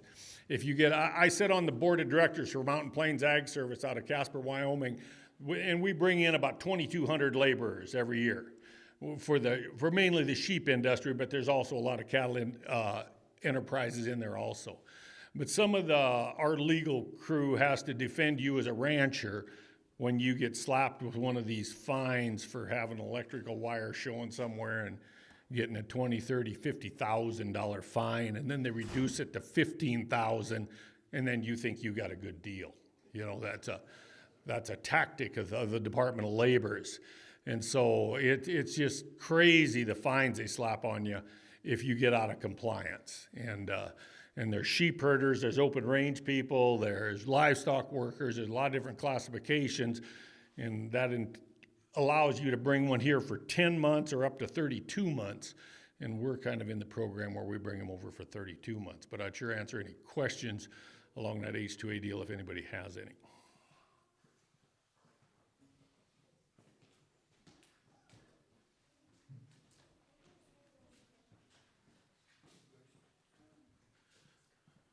Well, most anybody that's been involved in the H2A program is what Mike iterated there was, yeah, the barriers it's really tough to get into. I think we've had them here for 7 years now, and I have Mexicans and Peruvians. And it's a really good program, but I think we could instill and get these young people. I mean, we're doing that because we don't have the youth labor coming out, taking pride in what they do. These guys are very proud people. I mean, they do the littlest job. They are so proud of what they do, and that's what we need to get back into our young people, so we don't have to necessarily have to deal with these H2As. But like they said, for the most part, it's a Band-Aid right now that we're getting by real good, but they're limiting us very hard. What Mike said, the illegals, they're not coming here to work. But the illegals aren't coming here to work, and then those guys, they are very limited us, and then they keep increasing the wage. But one thing about, they've increased the wage, but you're getting some productivity. So that's where the H-2A program has really benefited us. And also we need to change certain areas of industry. We got Bs and As. So some of us as livestock market owners, caseworker in Chicago decided that we were no longer agriculture.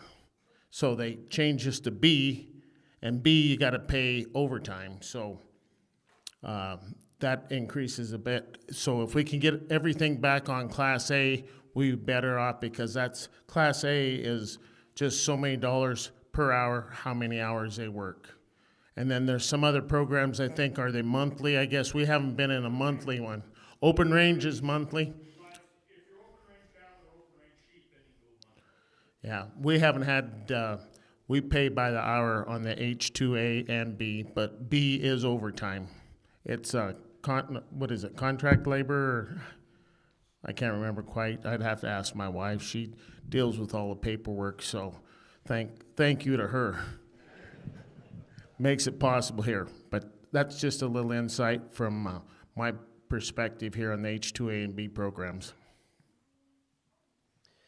So our family, we you have some ranches and some feed yards, and typically my dad would probably hire anybody that showed up, and you would try them out for a while, and if it didn't work out, then obviously that was back in the day that it wouldn't take very many words, and that guy was back in his bedroll.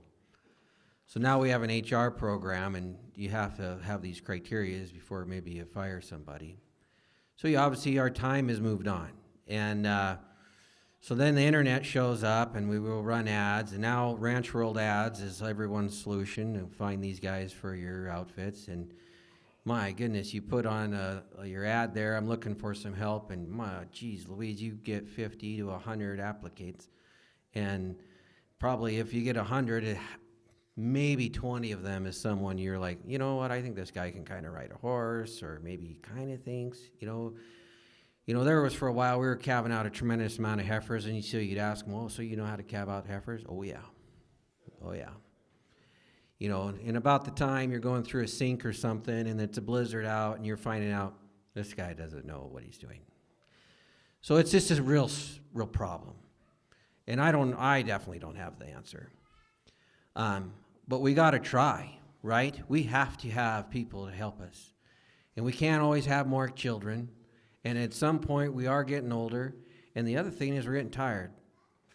And one thing I have learned is we actually employ more people today so we can give people time off. And it's not always what you really pay them, but time is very important. And so we've even changed how we look at things. You know, it's not the Jay Stovall era anymore that you were lucky you only had to change your horses twice. You know, consider this an easy day. You know, it was dark when you left and dark when you got back. What's the problem? You know? And so it's just a different dynamic, and we're dealing with a different generation. And also, you know, why would you work that hard if it's not your outfit? And so what other things can we do to help incentivize these people to want to work for us? Because we do want young families to come and work for us. And what do we need to do that? You know, what help do we need? You know, Montana State has a ranching program training people. But, you know, my comment back, and this was, I don't mean this to be negative, but was, you know, we need to make sure folks that are going through these ranching programs, and this is just my own personal story, is, you know, I feel like they're being trained to go work for the absentee owner. But if you come to work for an owner-operator, that's a different story. You know, that owner-operator is probably going to be working with you. And it just so happens that owner-operator had been there for a while, and also that owner-operator probably had someone above them, meaning one of their mom or dad, saying this is how we're going to do this for a while. And that's just a different dynamic to work in, and not everybody's okay with that. And also, the owner-operator didn't hire someone to come and tell them how to run the ranch. They hired someone to come help them run the ranch. And so, I don't know what the solution is there, but I also encourage everybody, especially like MSU or these other ranching, ranch management training schools, we need to remind them of that. You know, we're training people to come and help a business that's been there a while. And we sure appreciate all the feedback and everything, but it just so happens you went to school, you went to college, but you know what? You are going to have to dig a post hole with a shovel. You know what? We can't get the skid steer there. Matter of fact, we don't have a skid steer. You know what? The first time we had a skid steer, I bought the skid steer at our place. And so it's just, you know, there is a generation that didn't grow up with that as much. And so how do we keep them? You know, we have guys that come work for us. Hey, I want to work for a cowboy outfit. Well, you got them quitting on you because you ride too much. You know, it's what happens is, especially this darn Yellowstone thing is just, there's this an image in your mind about what it's supposed to be like on a ranch. Well, you know what? Yeah, you might be horseback, but you might be running the swather with your spurs on.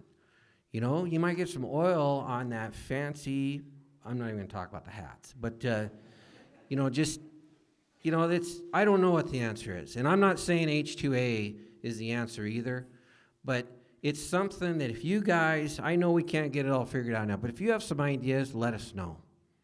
Because if we need to help anyway, that's why we're here. But one thing I will share is I have always said I'm about as red, white, and blue as it gets. I am not going to hire someone from out of the United States.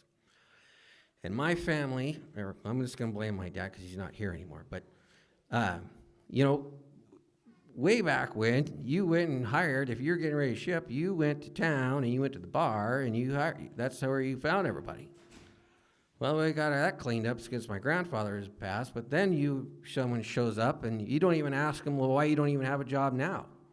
You know, more times than not is because they might have a little bit of a, you know, criminal problem. Oh yeah, I don't have a driver's license right now, but I'm gonna get one.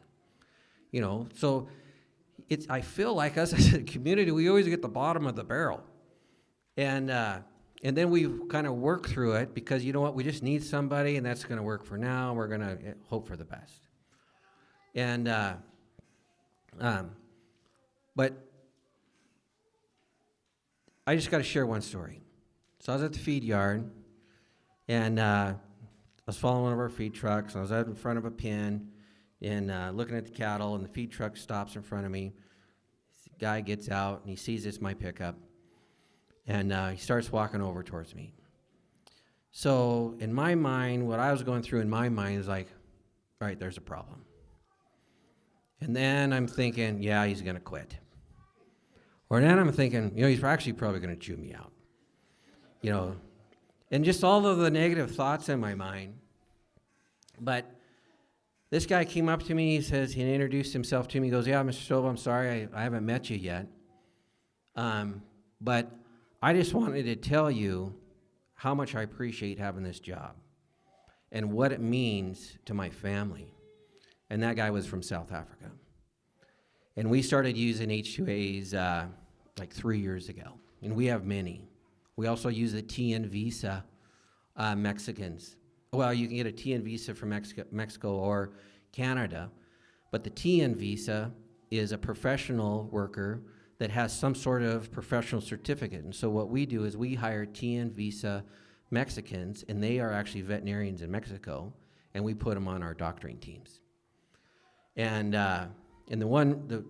the trouble a little bit with the Mexicans, none of them can speak English. I mean, I can say taco and burrito, but, you know, you need to have someone to be able to work with them. The nice thing about South Africans, you can talk to them. That's been nice. You know, we tried Peruvians, and I flat couldn't talk to the Peruvians. But it's definitely something to consider. Yep, Charlie. Just within our industry, we just want to advocate to the producers to try and keep the H-2A program. I work all non-H-2A. I work the people that Turk's talking about. If you want to take a look at my payroll, I think currently we have 18 hired. In the last 4 years, I've ran through close to 60. Between the firings, between the quittings, and everything like that. I mean, my stats aren't performance stats. I got 6 drug convictions. I think I'm up to 13 DUIs. I had to bail a kid out at 3 a.m. on Sunday morning. Had to post bail for somebody. So just really fight for these H-2A programs. They seem to me to be the way to go. We don't access them because meat processing is not an agriculture entity, so we don't get access to them, but it's something that I would strongly advocate you guys to go after. It's something that you need to fight for, because being on the other end, I pick up your drunks, I pick up your heroin addicts, I pick up your meth addicts. Those are the people that I go after in order to, it's all that I can do in order to make margin and to have that qualified, because if I have a baseline employee and all of those people that kind of got rejected by every other job, but I could get them into a productive, then I can have a mid-level management team where I can actually get somebody with an accounting degree, and I can get somebody with a business management degree and disperse out that value. So just to you guys, if you have an opportunity, go after the H-2A program. If you aren't big enough for an H-2A program, still advocate for it, so that as you grow your operation, you do have a labor pool to go pick from. I don't see it within our own population basis. We're just a shrinking population in the U.S. right now. We will hit our downturn. We won't have enough labor. We're about 16 years away from the last population census that I seen to where we'll actually be back on an uptick and have a labor overage. So just my 2 cents on it, and I work a lot of laborers. I mean, we work a lot of hours, so just mine. Thanks, Charlie. We can't talk enough about labor, and I don't know if any of us have the answers there. And if you have any other further thoughts, please just send them into the staff. And just to remind everybody, if you have further thoughts on any of this stuff, you can always go to mt.org, and then there's a form on there that hey, I had this idea pop in my mind, and I'd like to share it. And that was a new idea that I haven't heard yet, Colt. And I would like an email on that to summarize that, to make sure that we get that in the log, so that those are fully thought out, because I can see that being very effective, and thank you. On the last two, we're going to kind of lump those together. And, we've hit a lot on those topics really just throughout the evening already. But really, the result is not only, hey, we need to stay in business, but we need to be able to incentivize this next generation to want to be able to pick up the reins here and either take over, but also we need to say, we need an industry that, maybe there was a career change. And someone woke up one day and went, I want to be a cowboy. I saw Yellowstone last night. And, but can they do it? Is it even possible? And, for us to get back to the big picture of really being an agricultural country, we do need to address that. And it's a real issue. And having access to land and access to capital, and we've talked about all these other things, is how do we get to reducing the barriers of entry for these young folks? And so we've always asked for young folks saying, hey, what do you need? And I know we have many young folks in the audience here. Like Rayleigh said, I definitely put you on the spot. But what do you need? We don't want to sit here as older guys. I'm not as old as Joe. But, what do you need? What is it going to take? Is it, if it's the FSA, is that the answer? Or is it some sort of tax incentive? We always hate the word subsidies or whatever, or is it a subsidy? I don't know. We're here just to be open about it and talk about it. The one thing that has come up a lot is this mentorship. And the mentorship is really an industry taking care of its own. And so if there are those situations where, hey, I don't have any children to give my ranch to or turn it over to, however, succession plan. But there's been, many situations where I have children, but for some reason they're just not interested in this business.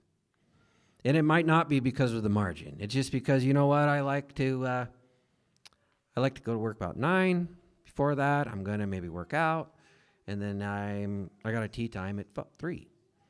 But that's okay. But we need to still address our issues here. And we've had, what was the gentleman's name last night?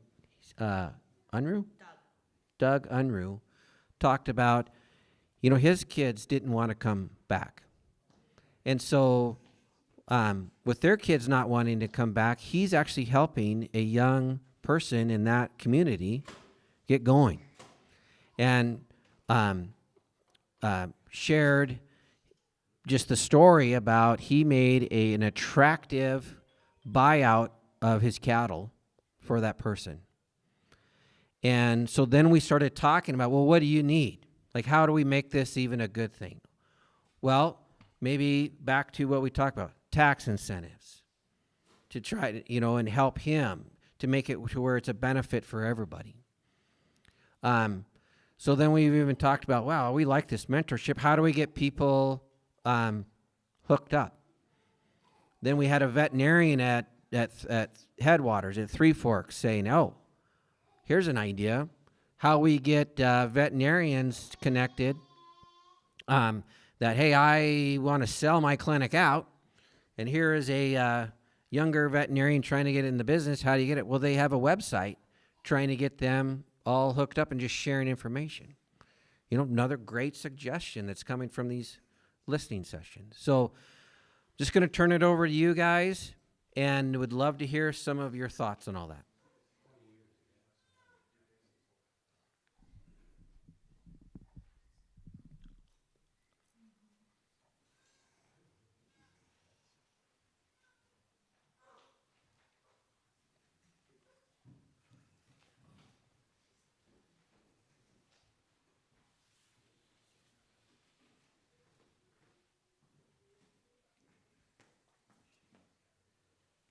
Hi, I'm Sarah Ream, Crossfire Ranch here in Miles City.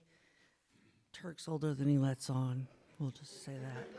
He may not be as old as Joe, but I have a question.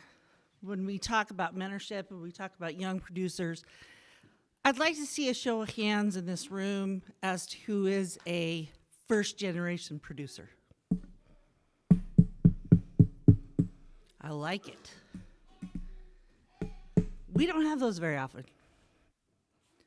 We do a lot of stuff. We do what we do because I have 4 generations in front of me that did it. They got us in this.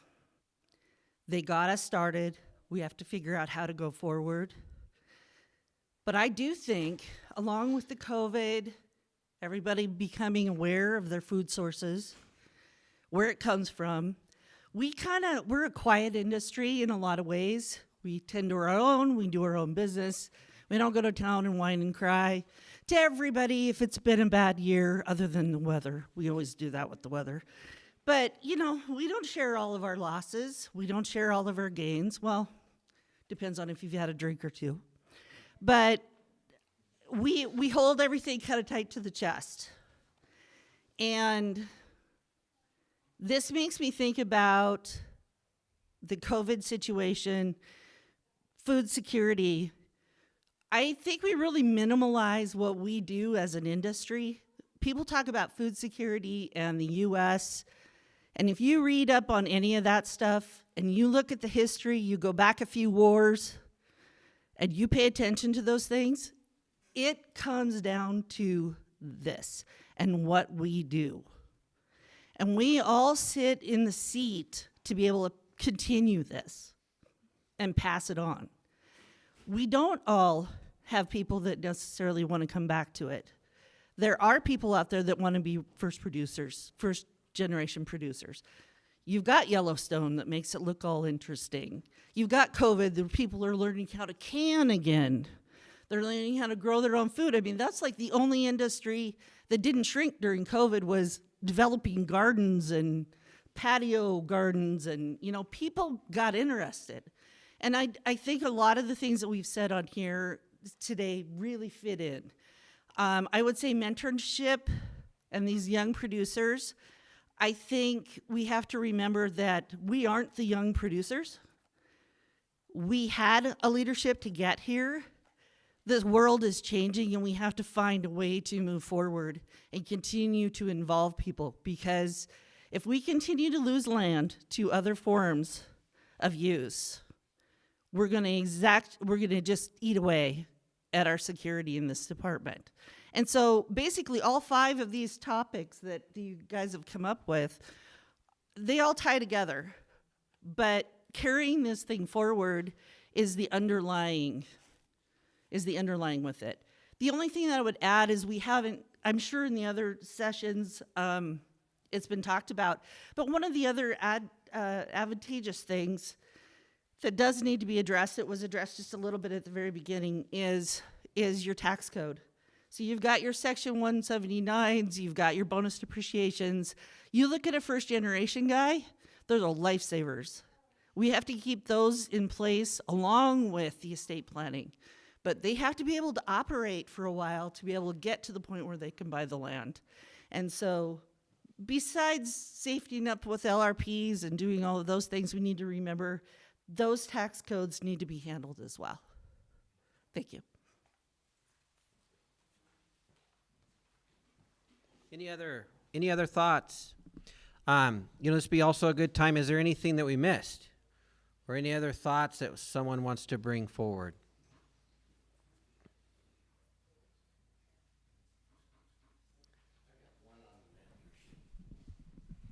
Come on down, Joe.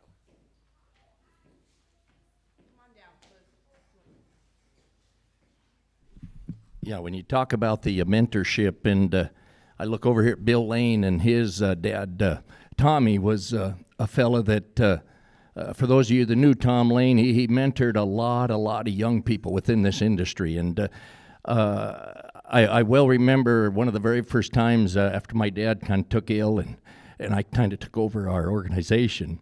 I bought the Lane calves, and it was always it was quite a session.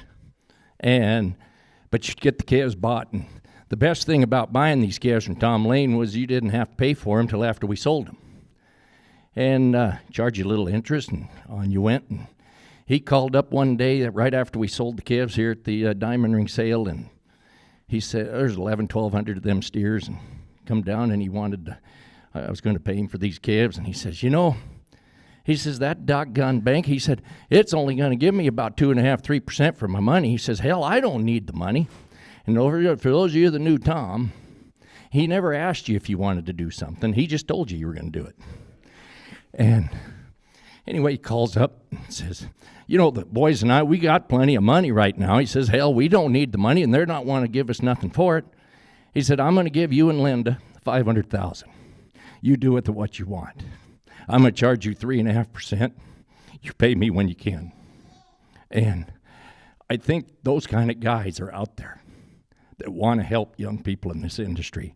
And I think some way we need to incentivize those kind of people to do that. Give them a big tax break for doing something like that. But that's how we started a cowherd.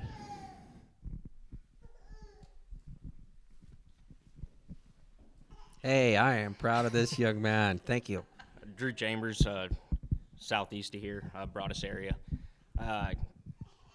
Not a public speaker, so bear with me. Guess I'm kind of in a different situation as far as a family place goes. I'm not in line to come into it next. I'm just on the place with the family.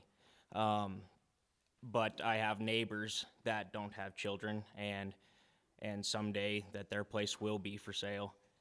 So like was said earlier, some kind of incentive for people like me who don't necessarily come into a place, but some kind of incentive for me to go lease a place like my neighbors, or to one day maybe have a opportunity to buy their place, some kind of tax break for him, and some way to help me out to get into it as well, would be great, I guess. And I'm sure a lot of other people are in the same situation where they're on the place, but they're not coming into it. So kind of the situation I'm in, I guess. Excellent. Any other thoughts? Come on down. Thank you. Drew, I want to give you another big shout out, buddy. Thank you for coming down. I just met Drew on the front door there, and I go, hey, you're going to give a speech tonight, right? My name is Janet Hagen, and my husband is Terry Hagen. And this is just so meaningful to me to have this meeting because we're right in the transition of doing this with our family, trying to turn it over to our children. And this has been a real difficult emotional decision. And like people have said, you know, we don't like to talk about death, but guess what? That is going to come, and it could be tomorrow. And not many of us are ready for that, but we truly want to pass our place off onto our children. And I guess what I'm asking for the most is to develop some resources for us to go to see who would be a good lawyer or a good person to contact to help us walk through those steps. Because, you know, somebody that it works for maybe you, but it didn't work for the other guy or whatever, but just have a list of resources that maybe us middle-aged people need to start making that transition and to look at wills and inheritance and try to turn these places over that we have worked so hard. I mean, we totally started from the ground with a wooden post, and Terry and I have dug every post pretty much by hand until about 5 years ago when Alec told us to get a bobcat, and that was the best investment I ever did. And I remember I borrowed it on our personal side because the ranch really couldn't afford it, but now I can't live with it. I use it about every day. But I think for me and my family and probably some other people, and even for our kids, we just need those resources that we can refer to or go online under the stock growers and be able to refer to them and to get going on it. Because I think a lot of us want to do it. We've been wanting to do this for the last probably 5 or 7 years and really don't have the knowledge base and the guidance to do that. And I want to touch on one other thing.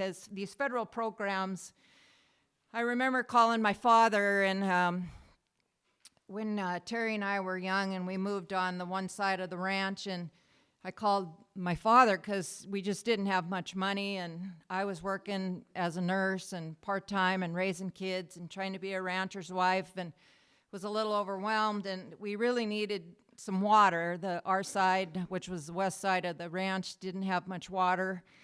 And I called him up because he was totally against federal programs himself, and I was really nervous about it because we really needed some help. And he said, you know, he said, as much as I hate them, I've been there enough that know that you need those resources. And he said, you need to get in there to the FSA office and the DNRC, and honestly, we would not have the water without their guidance and without their help and financial help.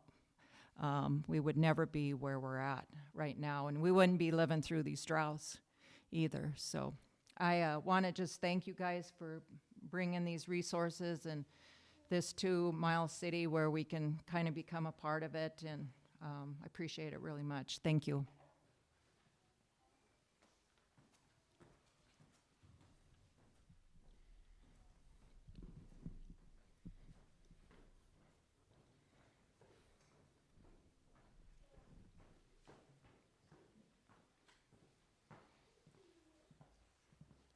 I'm Cade Bott. I'm a farmer feeder out in Kinsey. In 2019, I got a loan through FSA, the beginning farmer loan. And it took me, I maxed it out, and it took me not even a year to realize it wasn't going to work, or it wasn't enough. Either I'd have to have another job, my wife would have another job. You can like on FSA, they have a couple loans beside purchasing. You could get loans, say, for $100,000. Most used tractors are over $100,000. $600,000 does not buy you much, if anything. A lot of people I've talked to going to FSA, it is a very helpful resource. It's very hard to get through it. There's a lot of crossing your T's and dotting your I's and 5 years worth of taxes, and then you have time limits. You need to be in agriculture for so long, but then once you're in it for so long, they want to graduate you out and kick you out. But then you got to fight 9% interest at a bank. There's no easy way around it. You can call all your friends, family, have them co-sign. But for somebody that doesn't have a family place getting into it, the resources are very limited. If you want to buy a ranch, you got to find the cattle to put on it. So you're going to have to buy those as well. So I think there's just got to be different options out there, like the mentorship program, to get people involved. There's just, FSA is a great tool to use, but it's not going to get you, it's great to start with, but you need something to keep going, I guess. So, thank you. Excellent. Thank you for sharing. Anybody else? Come on. My name's Cheryl Schultz. I live here in Miles City. I'm proud to say that I work here at MCLC on sale days. I really enjoy this job here, but I also do some other things. One of the other things I do is I'm secretary for the North Blaine County Cooperative Grazing District up in Blaine County. That Chinook is the county seat. I don't know if it's been brought up at other locations, but sitting here listening to the mentorship programs and the possibilities that those could provide. The Ranchers Stewardship Alliance up there in Phillips County is kind of a community group of folks started in South Phillips County. And Kent, you could probably speak to it more so than I could, but they kind of recognize the needs that were facing people that wanted to come back, people that were already there, and so they've kind of formed like this grass bank.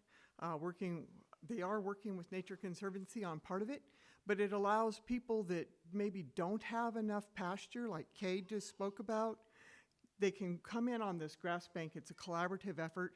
Winnet ACES is kind of a community-minded group as well, and Winnet, I'm not sure exactly who the contact person is there, but I think if you called anybody in Winnet, they could probably tell you who to contact. But it's a community-minded, because they wanted to keep their community intact, to keep the generations that are coming on, to keep them involved in their community, and to maintain the structure and the integrity of their community.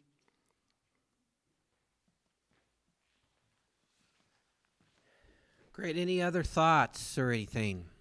Now, Mr. Bott, what was your first name? Kenny? Cade. Okay. Are you coming down too? Great.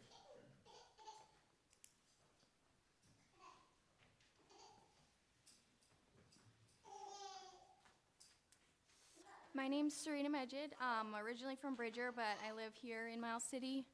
I also work here at MCLC. I would like to point off what Janet spoke on.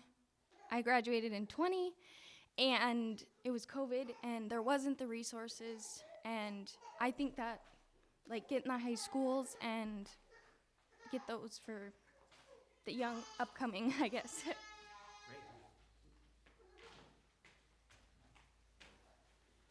Thank you. Any others?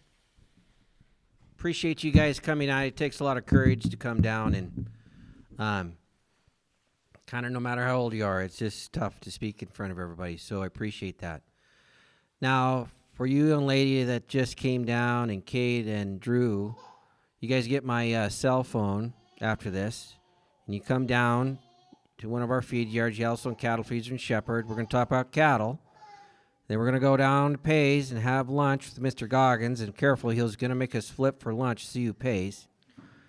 But that's how it starts. And it just takes start to get some ideas. And that's a real offer. And greatly appreciate you coming down, because it takes a lot of courage to do that. You know, we're going to just kind of maybe wrap that up here and go to our next part of this. And so I'm going to hand it over to Ray Lee, and then we'll have some closing thoughts. Excellent. Thanks, Turk, and thank you, everyone, for your feedback.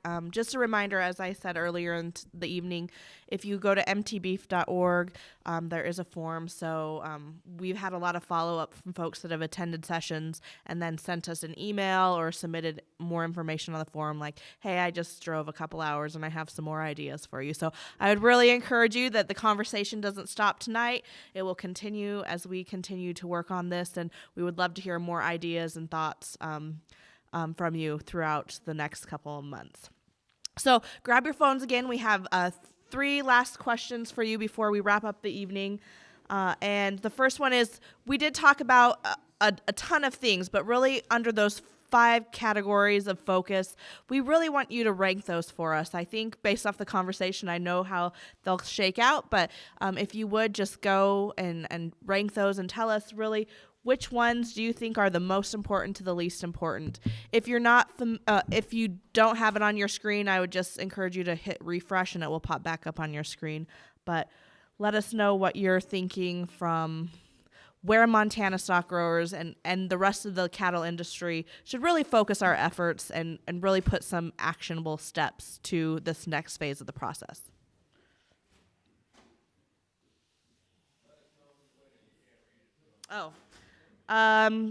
First, we have number 1 currently is favorable tax climates, followed by improved government programs, barrier to entry, labor, and mentorship.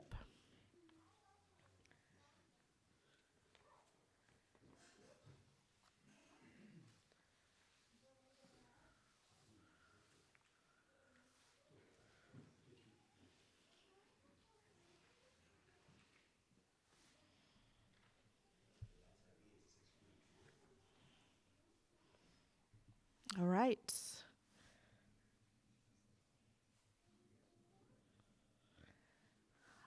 Now we want to know from you, from tonight's topics discussed, what did you find the most valuable?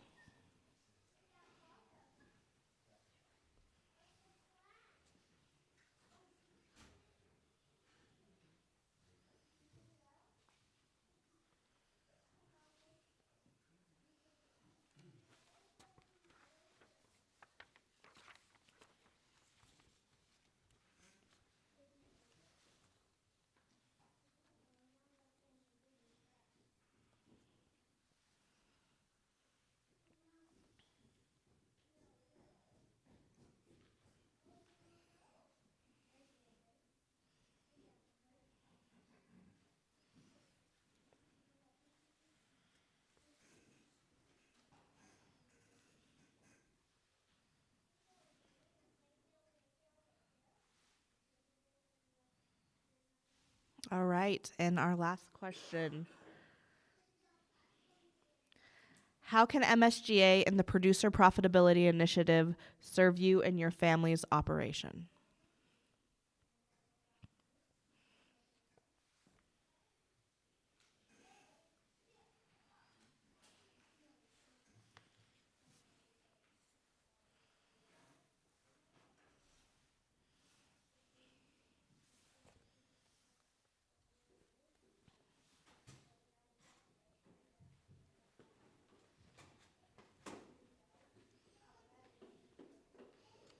I almost forgot about the cooler, Ian. I'm glad you're on top of that.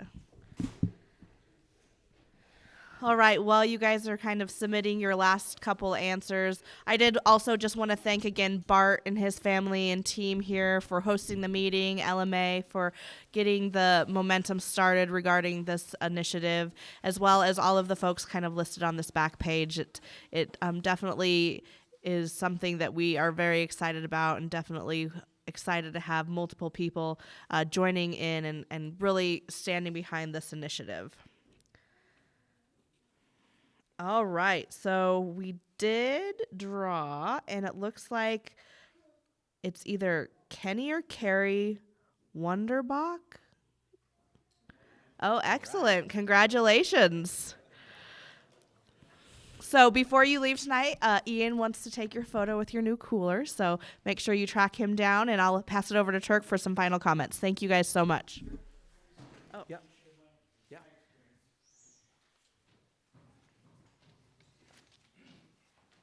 I'm like the other young man. I'm not really a public speaker, but I want to share with you that Right in there and say your name. Ward Weidenbaugh. I live here in Miles City. In 2018, I left the Washington coast and sold everything I had and bought a little place here. So now I got a son that's going to MSU, or finished MSU, and he told me I'm not going back. And I got a daughter that went to school in Wyoming, and she said she's not coming back. So I told my wife, we're going to have great kids. We got to get moving. And I had crop ground that was too expensive to put a cow on, so I had little leases scattered all over. And where I lived, I'm about 3 feet above sea level. So now here I'm in Miles City and starting over, and I figured, my grandpa, or my great-grandpa, he came from Germany and moved to Wisconsin and had everything on his back that he owned and came logging in Washington. I figured, the same blood's probably in me someplace, and if I'm going to do this, I got to dig in. And so here I am in Miles City, and now I got a son that's wants to farm in the worst way. And we're really not big enough, to. He's trying to farm, but I'm starving him to death is what I'm doing, really, and we're trying all different kinds of stuff. We're trying to sell some bulls, and we're selling some heifers.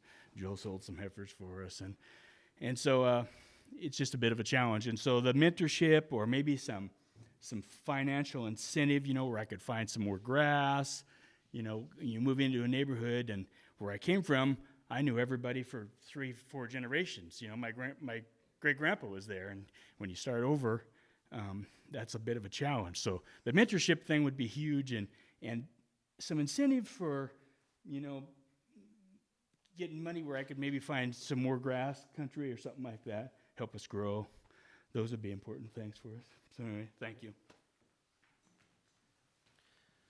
Well, we really appreciate everyone's feedback. I mean, it's the really whole purpose of this listening session. And so, just some closing thoughts.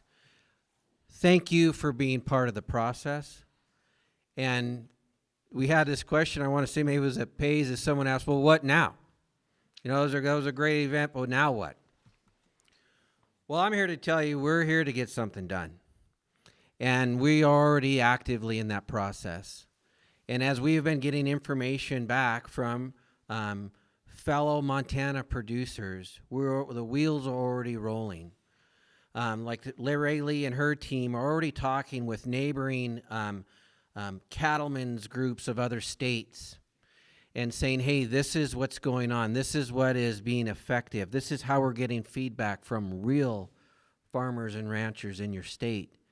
And this is how we're organizing it. And this is how we're talking with our elected officials. And this is how we're all being interactive. This is how we've invited other agricultural organizations to come into a safe place. And let's bring down the swords and the barriers, and let's really get down to some topics that gonna really makes a difference for our communities and our industry. And it's happening. I want to say for sure at least one state, if not 2 states, they've been watching us online and on the streaming, and this is going to be mimicked in other states. And it's from Montana taking the lead. And it's really from you guys being interactive and the ideas. And so as new ideas come forth, that's why other people are listening. And we want other people to listen. There is no pride of authorship. The point is the result, is we have to get to the results.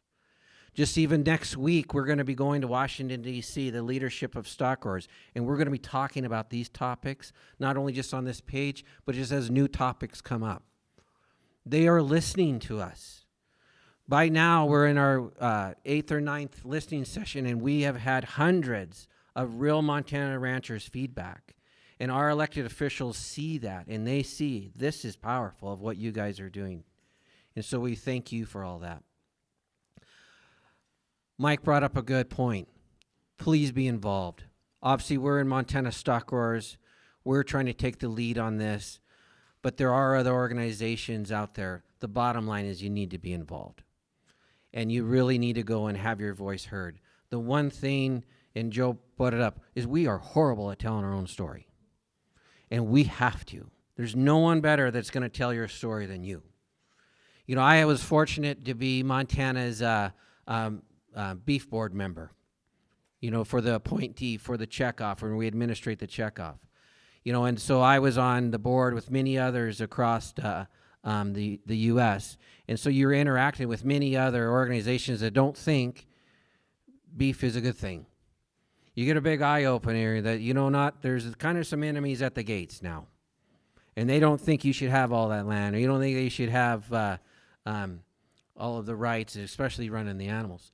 But the one thing that will always overpower that is you have to tell the story, and it has to come from real producers. And we have to do the same thing to our politicians. And we're just trying to narrow that up, just like Joe said. We need to come there with a unified voice, and that's what we're hoping to achieve here. And so thank you all for being here tonight. If you didn't have a chance to talk, you didn't feel comfortable to talk, please get online, mtbeef.org, get your comments there.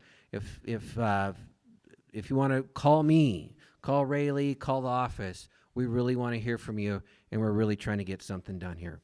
So with that, thank you all again for coming.